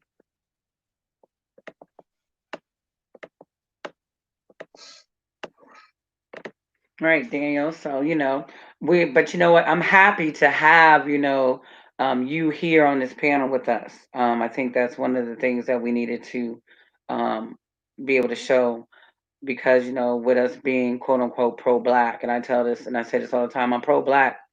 Doesn't mean that I'm anti white. However, I understand that, we have to have these discussions because white America is too quiet, um, and they refuse to address the issue, or they refuse to admit that there is an issue, and maybe because of the narrative that they have known to be, was based upon how they were raised, what was taught to them in school, like most of us, the misappropriation of where they feel they have come or been in regards to the history, because we have not been taught the right history. So I kind of see how it happened. We know how it happened. I mean, I'm just gonna say what it is. We just know how it happened. Um, but a lot of them are not willing to go the extra mile to be re-educated because that's the issue.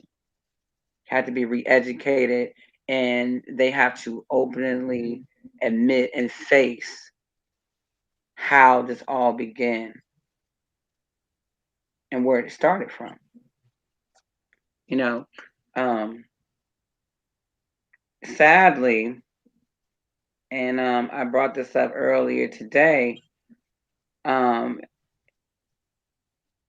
our We know that there is an inherited fear. You know, one group of people have deemed people of color as the highest threat to this system above the KKK and any other white nationalist supreme group. However, and deemed us as being um, violent, deemed us as being dangerous. But how so? Because there's not one quote unquote so-called black extremist group that has ever killed anyone, um, just to kill or on the face. Not even kill. I mean, I'm trying to. Would somebody please correct me if I'm wrong? But when did any black extremist group rise up out of the dirt and then start lynching and hanging and burning people just for the sake of it. You see. And I don't why have any references. you don't have no references? Because there isn't. No, doesn't mean it doesn't exist, but I mean I don't have any references now. Like we're gonna go back to the book. My brother says, Jeremiah, show us the bodies. Mhm. Show me the bodies. See, and I want to talk about, in reference to what you just said about education. This is a problem with our people, right? They Mhm. will study history. They will look at what people said. They will see the history that was given to them, but they don't dissect it. They don't look at the underlining factor. They will look at what people say and won't pay attention to what they do. For instance, you can tell me Islam is peace all day, but at the end of the day, I know that's not peace. I know when Mhm. we hear Islam as African people, we hear conquering, we hear enslavement, we hear genocide, we hear rape. So when we're talking about the system, we aren't talking about certain individuals who just might, by chance, have good intentions, who just might be looking to do the right thing, who just might have a good heart. We are talking about the institution of the so-called criminal justice system. And if you ask me, that's exactly what it is, a system filled with criminals who claim justice, but it's really injustice because when you look at Lady Liberty, she's blindfolded. Justice is blind here. It's blind for all of my people all over the world. And so then when we're studying history, we got to look at the inception of it and pay attention to what happened. Study and don't when you read these things, don't just look at it and just read it. You have to have reading and comprehension. You got to study what these words mean. And That's right. people will say that's an etymological a fallacy, and it's not. I have to look at the etymology of something because I got to see where it stems from, and I got to put into its perspective now because in the English language they have a bad habit of taking words and twisting them around and taking advantage of my people. For instance, dealing with the emancipation, it had nothing to do with people being free. All we see that occurred from documentation and then put in the perspective of the actions that took place was something transformed. It didn't go away, it transformed. They put it in a way where it could allow this system to survive and thrive and evolve based upon its original agenda while keeping that agenda intact. It wasn't a redemptive act. This was for my people to become comfortable with what's happening to them. Just as long as I give you this piece of candy or if I allow you to eat, then you'll allow me to whip you. So when we're talking about these things, we got to keep all these things in mind when we're studying about the history and the inception of policing. Don't cross that gun line, boy. And then that's it. They send the dogs after us. They send their gangs after us. We're talking about in the Black community, and we're talking about police discretion, which gives the police the right to just make personal judgment. Personal judgment. They're allowing him to just make the judgment without even knowing. Not every time you see us posted on the street or outside hanging with each other, whether it be 1, 2, 3, 6, or more. That doesn't mean that we're up to no good. When you go to Africa and you see our people, this is how we are. We like spending time outside with each other. We're not an in-house type of people. So, as I said, when we're talking about this thing that happened, we have to stop. We can't sugarcoat it. Uh, and we have to stop saying certain things, right? And trying to be liked by people. I'm not here to be liked. I'm not here to to try to comfort anybody's feelings. Right. You want to tell it exactly how it is. And the truth about it is that this system from its inception has been wicked. It will continue to be wicked. It will never stop. It's not going to go anywhere. And nothing's wrong with the system. And I know when I say that, people are like, oh my gosh, you're supporting the system. No, I'm just like you. I'm against it. But I'm telling you, stop being insane. There's no problem in the system. The system's doing exactly what it was designed to do, which is oppress you, which is suppress you, which is murder you, which is put laws intact, because the laws really is not for, as my brother Justin said, it's not really for the people that live in the upper class type of lifestyle. It's for you to keep you down. Because as soon as you react, they'll say, oh, that wasn't cool, or this and that. And just like he said, there's people that who say they're not, who are racist without even knowing. You're against my people without even knowing. If you tell my brother or my sister not to go do exactly what that person just did to my people, then you're in the way. You are now an enemy by default because you are against me rising up. So I can't be with a person like that. How am I going to connect with you? How are we going to have, how are we going to have this family type of environment that you speak of, this peace? There is no peaceful war. It's violence. It's war for a reason. So, it's one of those things, like I said, don't ask me what's the solution, because as soon as you ask me what's the solution, I know your head's not in the right place, because you're looking for me to tell you, oh, well, there's some laws in place. Bullshit.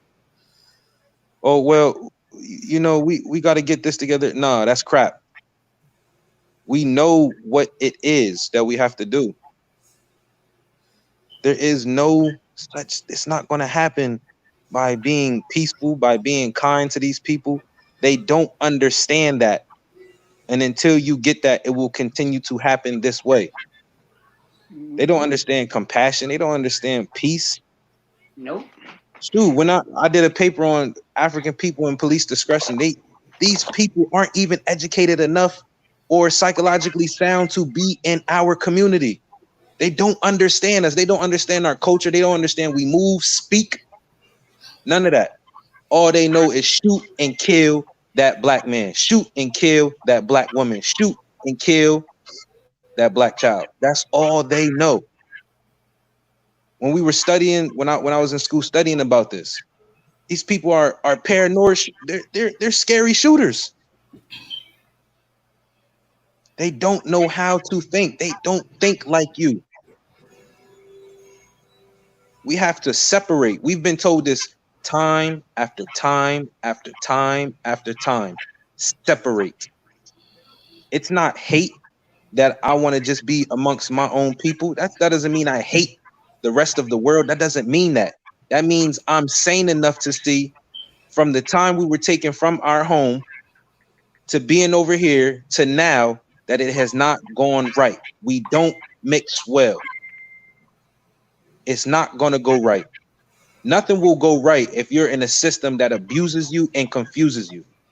Right. It's not going to go right for you. That's for anybody. It's not going to go right.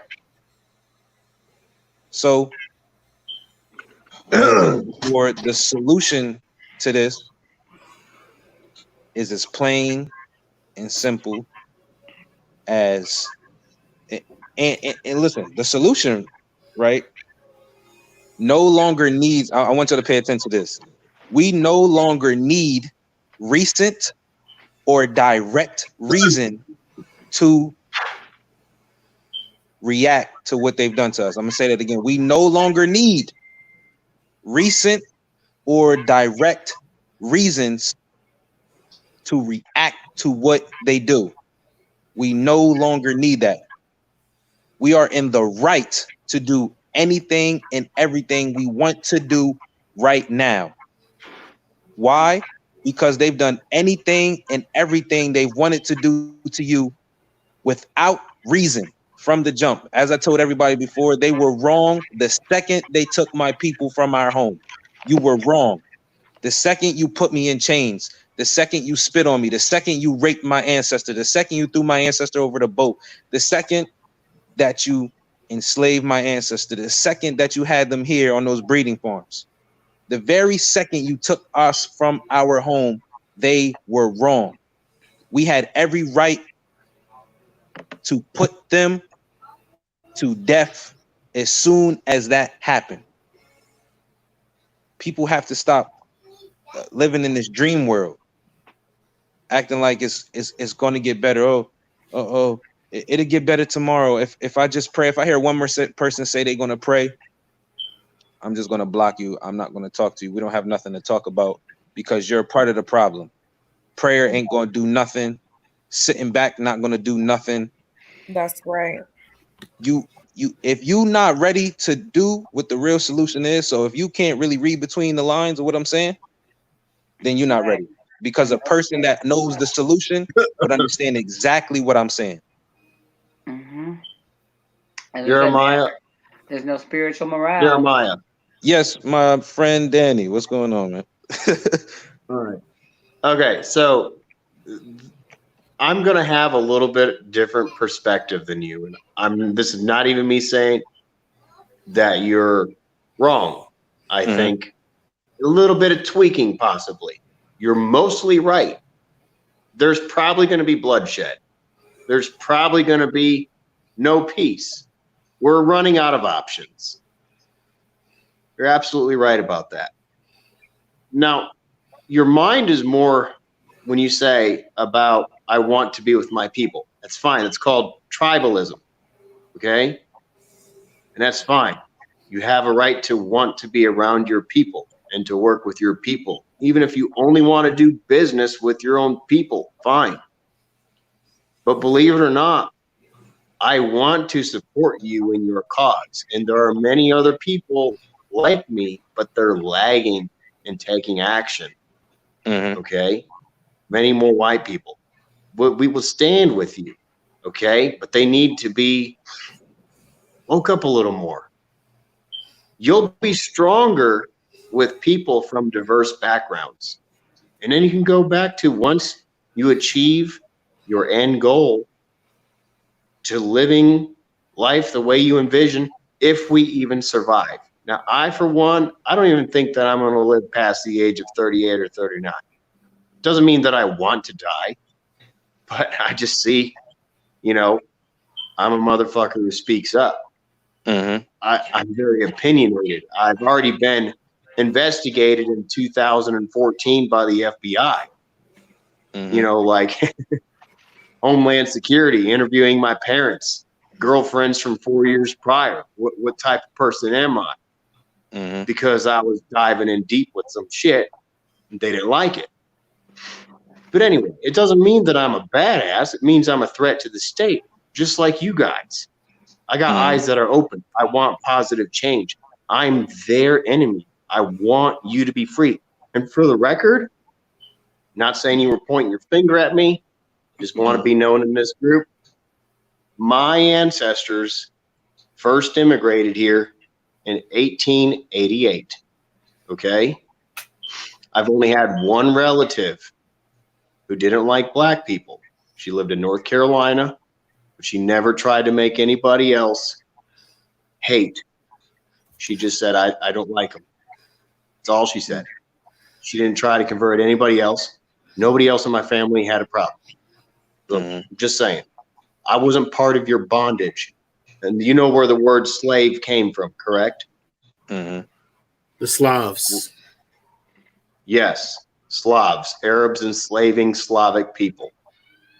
And at some point, everybody's ancestors, everybody's roots have either been enslaved or had been slavers.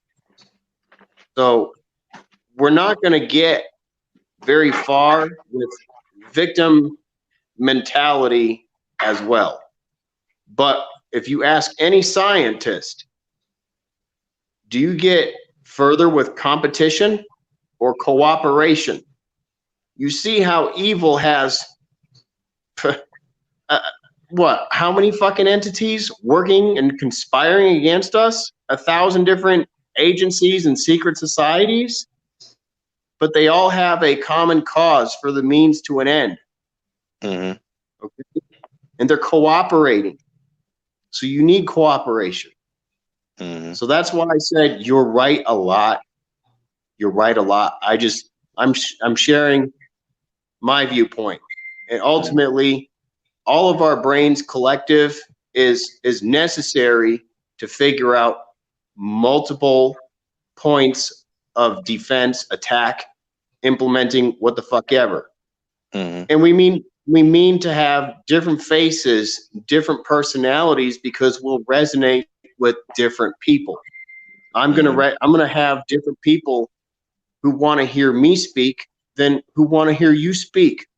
But as long as we, at the end, all of our people, all of the people who come to me or you or LaShawn or whoever is in our clique, that we unite together. We're just several heads getting shit done, and we're putting our life on the line. I ain't afraid to. What do we got to live for if shit don't change? And They took every bit of possible. Go ahead. No, I was gonna say I'm not against any individual, no matter what. That is a good individual, an individual that's willing to do all that is a individual that's willing to do all that is necessary. And I'll have to disagree about the tribalism. My reasoning isn't based in tribalism because I too am against tribalism, because tribalism is one of my people's problem alone. Mm-hmm. For me, it is a clear sign of sanity. It is, the reason behind it is logical. It's not, I'm not against individuals who may have a good heart. That's why I made emphasis on the system. It is a system that I'm against. No matter who's in control of the system. And I'm very aware of different forms of enslavement from different people. So I too am against that as well. No matter who's doing the enslaving, I am against it. Yeah. Oh, yeah. We addressed that earlier, Rashawn. White privilege keeps so-called righteous whites from acting. We know that. We addressed that like probably over an hour ago. That many of our white counterparts will not act because they are afraid of the privilege. They will lose their privilege. But it's just that you know, Dan, when I speak against it, I have to speak against it without, I'm not gonna compromise, right? I can't sugarcoat it. I can't downplay it. I have to say it exactly the way it is. And for you as an individual who you know, we do appreciate, you have to be sure not to, you know, it's never anything personal, of course, to an individual as such as yourself. It is just that I cannot downplay what this system does to my people. I can't. If I do that, that would be disgraceful to my ancestors. So it is not. I too am not with tribalism. I wish for my people to thrive amongst ourselves and repair ourselves, not because I hate other people, but because I know that there is some repairing and there is some time that people need to take to themselves. Man, and it's necessary. Exactly to refine ourselves. Right. You know what I'm saying? To return back to who we truly are. You know, as we say, Sankofa. So it's not against you. You know, I support multitude and masses of people rising up against a system, and I agree with you. So I think it probably was just more like a miscommunication thing. It's all right. Sometimes I misinterpret things. It's absolutely a pleasure to hear each and every one of you guys talk. You're very learned people. I have respect for people who are in perpetual search of knowledge and truth, and for those who are willing to assert and stand on their rights, for sure. So, I mean, even being in this, it's like food for my brain, getting all of your perspectives on these subject matters. So, You know, so as I remember, as I said in a recent article I just wrote, you know, talking about true freedom for us as Africans and the opposition's deception. Basically, I emphasized at the end strongly that the solution would have to be an absence of external propositions, deceitful profit propositions, and not referring to good individuals like you, but how the system tries to say, you know, well, how about we go about it this route, and and and and they'll tell you, even though they know that the system is enslaving you, uh they'll suggest that you go to the system for help, which is it's stupid. Why would you go to the same thing that's beating you down to help you? So the solution will have to be something spontaneous, as the brother said. And you're right, it will have to be a masses and the multitude of people rising up against it.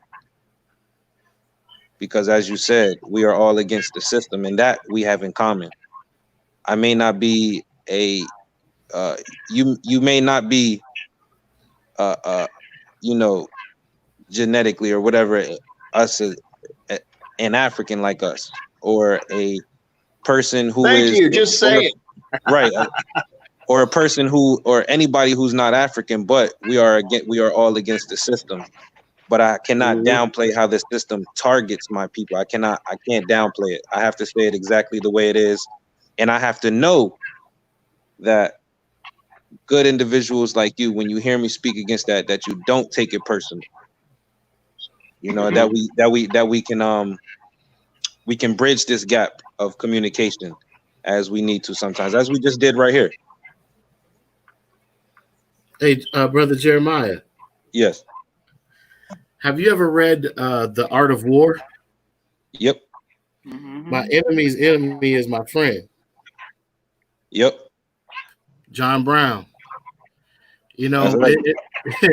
it's Right. funny. I was having this Right. conversation just the other night with a friend, and I was trying to break down to him the concept of what a remnant is. If we can call it in science the exception to the rule.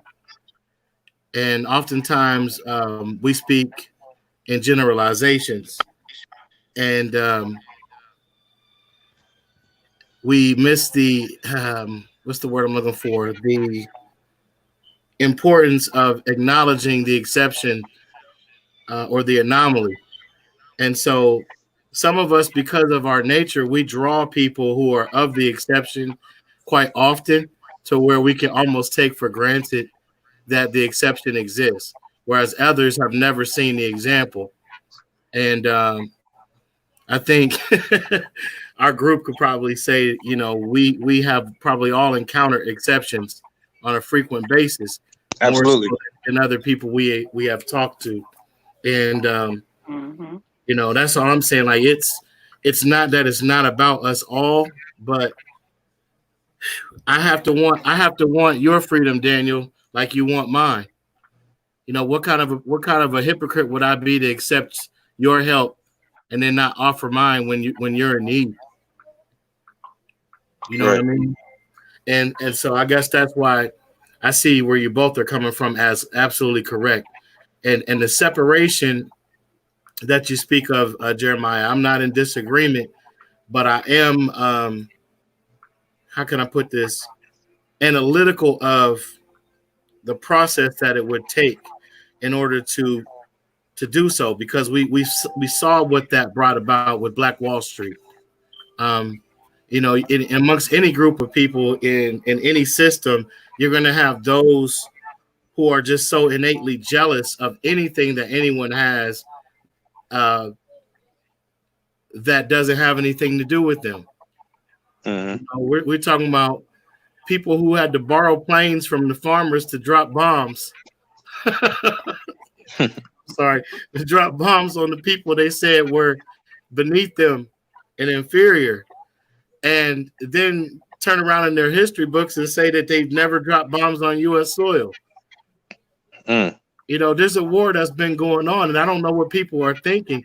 One of the things that, you know, for lack of a better word, fortunate or blessed to be able to share with the people who are prisoners of this war held in these POW camps called the mass incarceration or prison industrial complex, is that they have been victims and captives of a war that has been going on for over 400 years. And I think it's important for us to not forget that, even though we're in a different time period now, you have to look at past examples of successes and failures to kind of calculate the percentages of your expected result. Our enemies in the system have done that to us all, from the immigrant to the slave to the former slave to the indentured. It's they've always calculated the risks and the possible outcomes, and they plan in decades. They don't just all of a sudden decide to do something.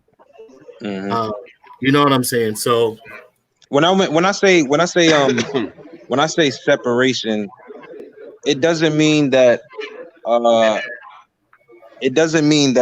us as African people and people like our good friend here, Danny, that we separate mentally. Right. We still hold the same standard. We still have that in common against the system.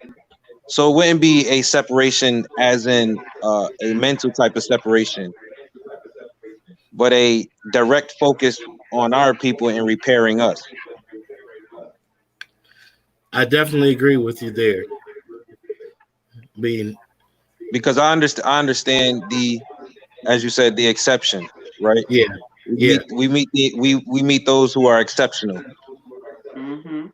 which is greatly appreciated. So we have to keep this in mind when you hear a person like me speak. It is never something against the exception, but it is that which is against the obvious, right, or the familiar. Right. Oh, I get you, brother. I totally understand. Right. You. I'm right there. You're right there with that. The exception. Never, we're not against the exception, but we are against the obvious and what is clearly there in our face in plain sight. Yes. And then the funny thing is when we say it's the obvious, is because we know we are awake. We have that eye to see. But most of our people, unfortunately, it's not the obvious for them, because then we wouldn't be saying that they're insane. So for the insane, it's not obvious. Which is all the more reason for us to keep pressing and keep doing what we're doing.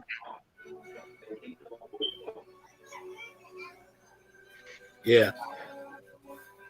Yeah, definitely. Definitely. Everybody's quiet. Who's over there watching Star Wars? Yeah. So. Oh my God. Yeah, that background music. So you are definitely very much appreciated, Danny, man. I'm gonna tell you, man, when you said that you would turn into, I was on mute over here, but when you said that you would turn into Swiss cheese, what'd you say? Swiss cheese, Wisconsin? Yeah, I turn into Swiss cheese, go Wisconsin, because I'm originally from Wisconsin and I love cheese, man. But like, whatever. Yeah, really, you had me over here rolling, man. Because I was walking to the store while you said that. I was outside. I burst out laughing. I was like, "This man right here." All right. So there's you remember how we like quotes from famous people? Well, sometimes they're not so famous, but it's still a awesome quote. So in Yellow Springs, Ohio, I'm not really a fan of the school, the Antioch College out there. I mean, it's unique, but let's face it, it's got some communist ideas. But the founder of the school, when he addressed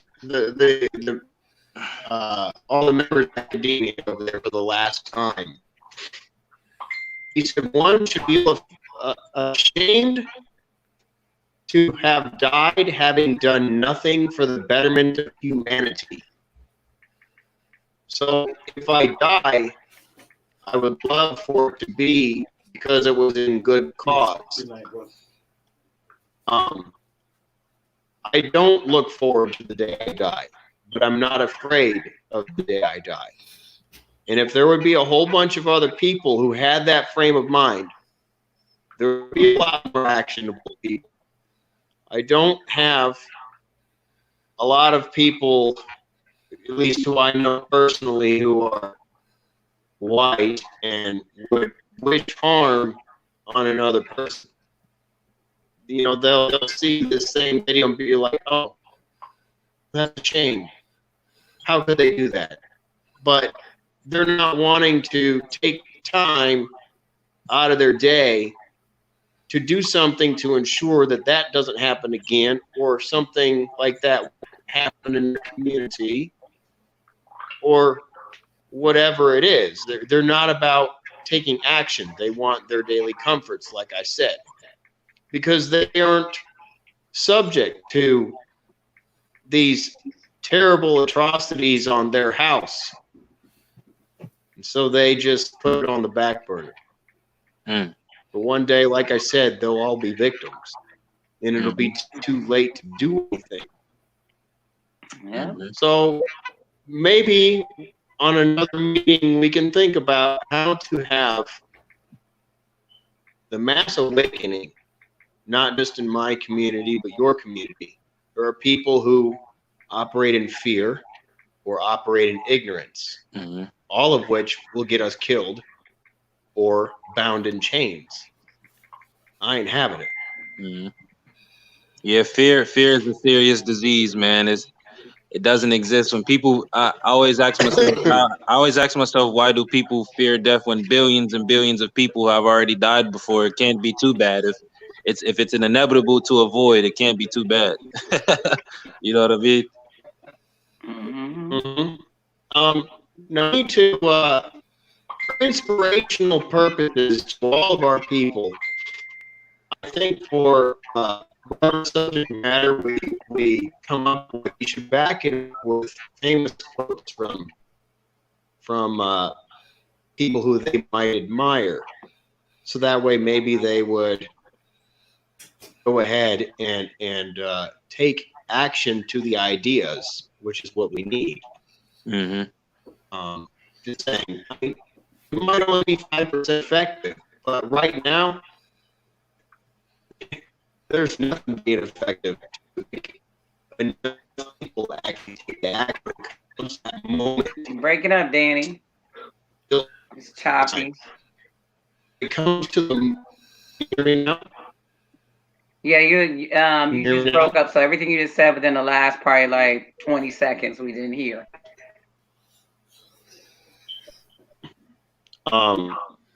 Okay, so I said, so when it comes to the moment for action, people don't even recognize the moment for action because they are all thinking that they have more time.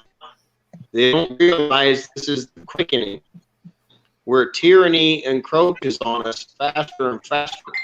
We have more time. It's time for action. Okay. We heard the last part of you said it's time for action, and then you cut out again. I said it's all. Somebody else can take over. Okay, Justin, you want to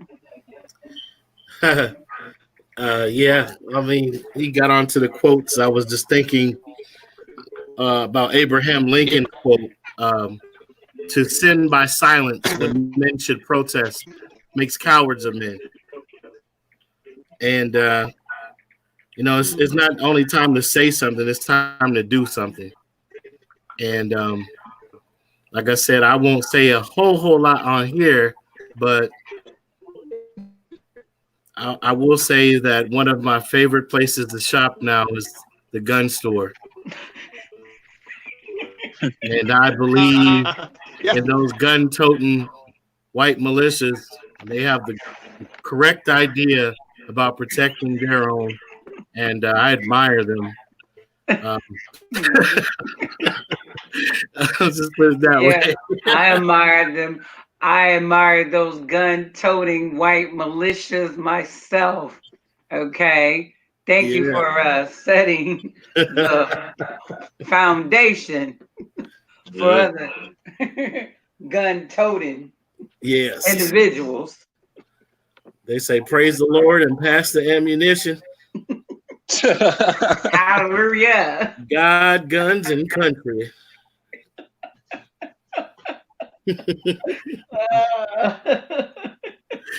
No, but seriously, man, I encourage Yeah, I I don't know, know if right? anybody all can of those hear. who can get as much as you can and learn as much as you can from anyone that you can, because very soon we're going to need each other to survive, and I can't emphasize that enough. Yeah, we've been sounding this horn for it's been a decade now, Justin. And we're here. The clock. You talking about warp speed? Here, Yeah, it is what it is. absolutely. I mean, Justin, you cut out for me the last 90 seconds. I always love to hear what you have to say, and I'm like, I can hear it. I said I admire those gun-toting white militias that people complain about, and I said one of my favorite places to shop now is the gun store, and I believe wholeheartedly in upholding the Second Amendment, because what'd you say? I said it protects the First Amendment. I said it protects the First Amendment. Yeah, it protects the First Amendment, which, as we're seeing, they've stretched the limits of how far we actually can exercise that. You don't ask me to peacefully protest and threaten me with riot gear. Are you serious? Oh yeah, that's insane. Go ahead and Man. shoot with rubber bullets. You go ahead and shoot with rubber bullets. I have hollow points. Yeah. I mean, war is war. I mean, you don't have to declare it officially. I mean, none of our presidents have over 30 years. So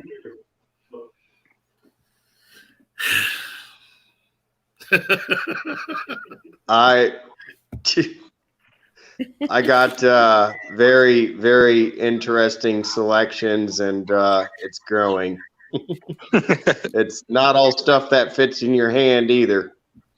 There you go. Hey, I'm gonna tell you, I had an eye-opening experience. I was at the outdoorsman store, and I was looking at the handheld apparatus, and I looked up on the wall and I said, "What the fuck is that?" And the dude said, "That's a 50 caliber." I said, "That looks like you can mount that on a vehicle." He said, "Well, if you got $12,000, you can do whatever you want with it." Interesting. Sounds like something I might like. Right. And I said, You ever heard of the King of 2 Mile? What's that? You ever heard of the King of 2 Mile? It's a shooting competition, and you shoot targets that are 2 miles away. No, you just taught me something. I can do that. Okay, that's important. Yeah, shoot a fucking engine block and that car dies. Yeah, absolutely. So, anyway. Yes, well, I'm glad that we could all, have this discussion. It was very much needed, like I said, actually, having the other point of view coming from our dear friend here, Danny, aka the other man, as some will refer to him as. And there's maybe some other not so nice other words, but hey, we keep it all the way 100 here. Hey, if I take off my shirt, I'm darker than Geetha, the Indian girl. I swear, I'm fucking cooked. I got my sartan on. You're a wild boy. You're a wild one. But it's imperative that we have these discussions, and we wish to have more of our, like I said, our counterparts, you know, start freely talking about these issues without being in fear of losing certain privileges, so to say, because we know that's the real reason, and that's mainly the reasons why they don't speak out, because of fear of, being looked at differently, fear of, what grandma, grandpa, we know that don't like black people may have to say, um, but it is what it is. Yeah, indeed. Right. All right. All right, so we're off. Oh, sis. Okay, any closing remarks? Any closing remarks? I just wanted to say,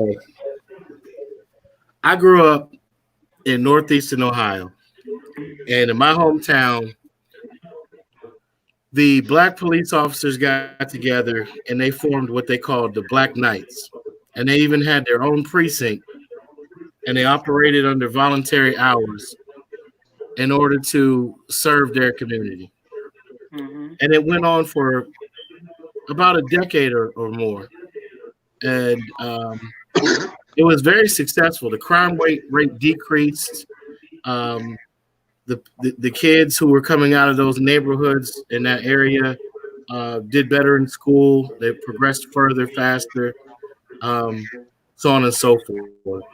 But once that entity um, no longer operated, I mean, it got worse than, I'd say, more than half of the town. We were number one in murder rate.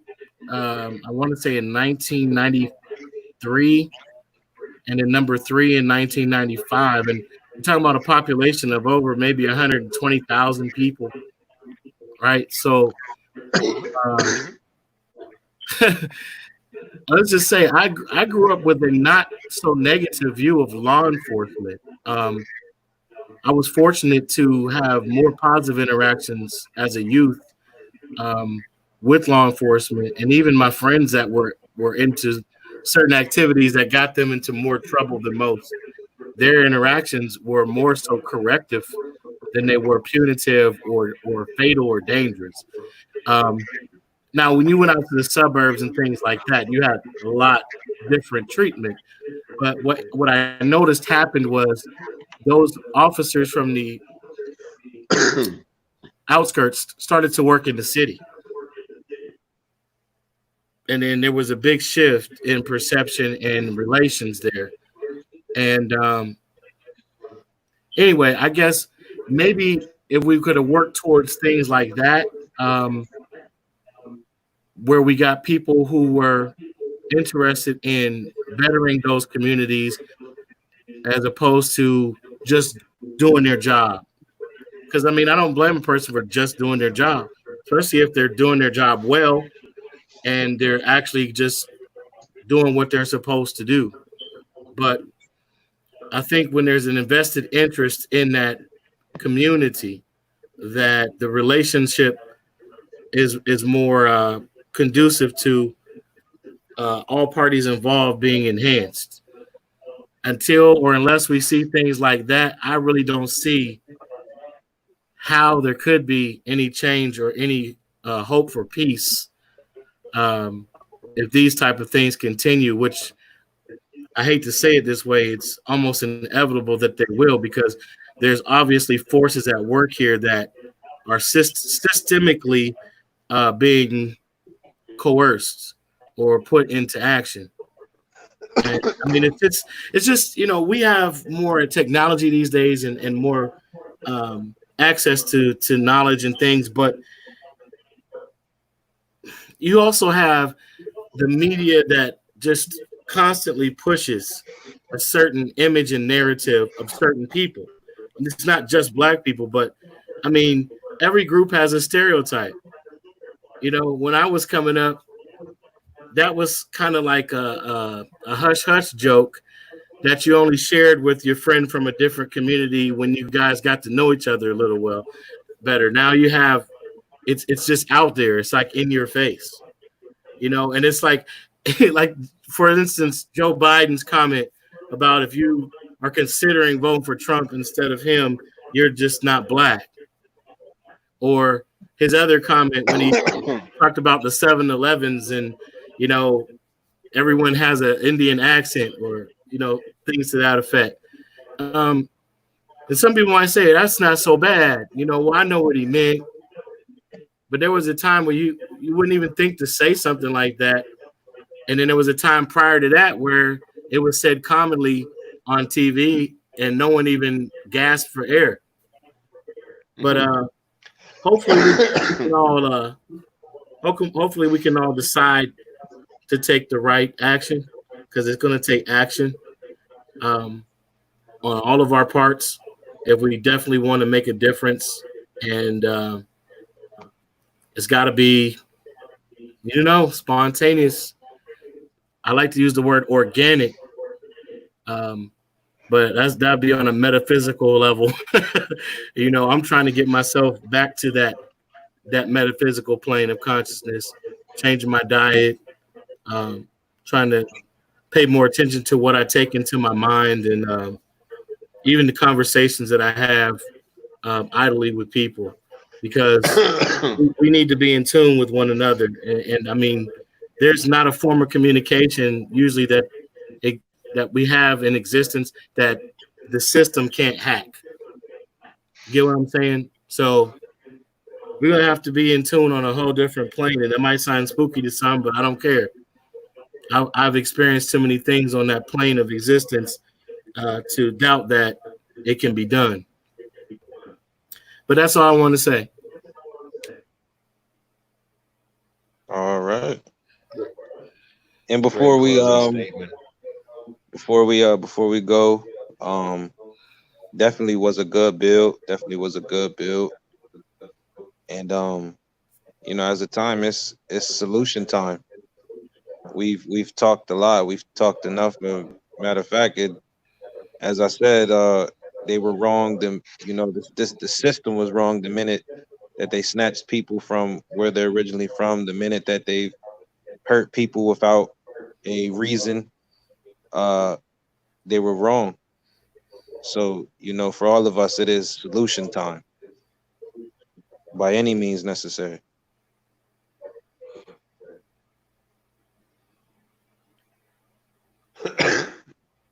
Agreed.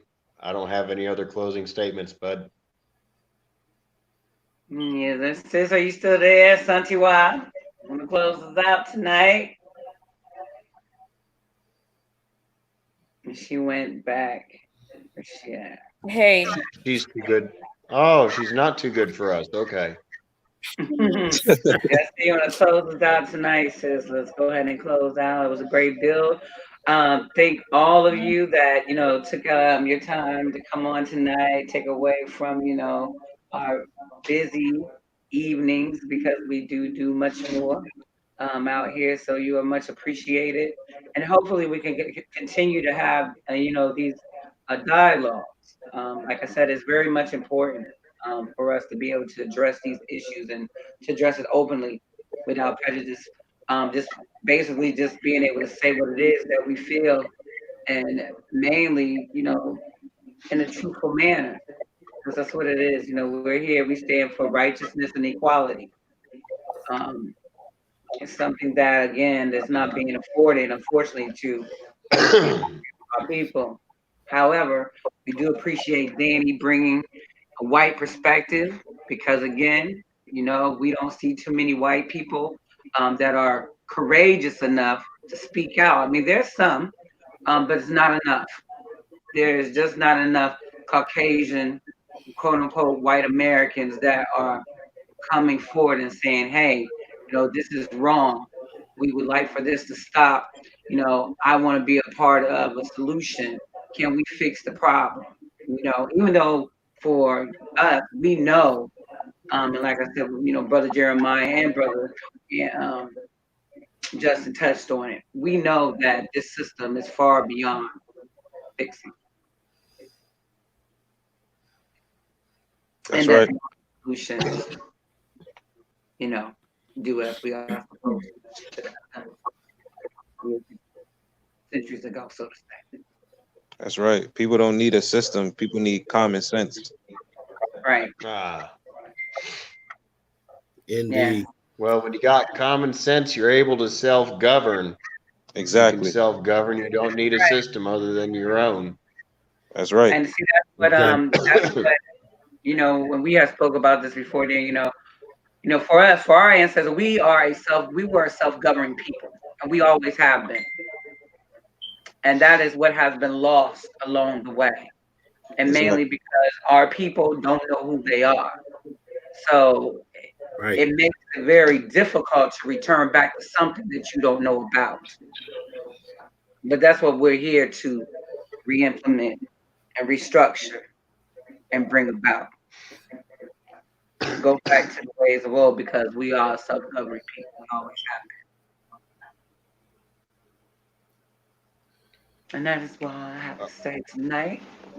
Ladies. All right, LaShawn. So just once you figure that maybe we can all take notes, propose some ideas, think about um, venues to have things to spread the idea or organize events. Yeah, And also schedule our next meeting as well. I'd like to be on board. yeah, I'd be happy to implement things at a local level where I'm at too. And if there's any big events wherever any of you guys are, if I'm able to travel at that moment and have means to cover the obligations on my property in my absence, I'd be happy to be a guest speaker in a big city, driving distance, no more than 12 hours away, please. Most definitely. Yeah, for sure. I'll take action. I'll stick my neck out. I ain't afraid. So I'm gonna hop off now, call my old lady, and tell her good night. All right. Thank you. Good night. A good All rib. right, good Peace. night, folks. Peace. All right, Danny. Peace. All right, have a good one.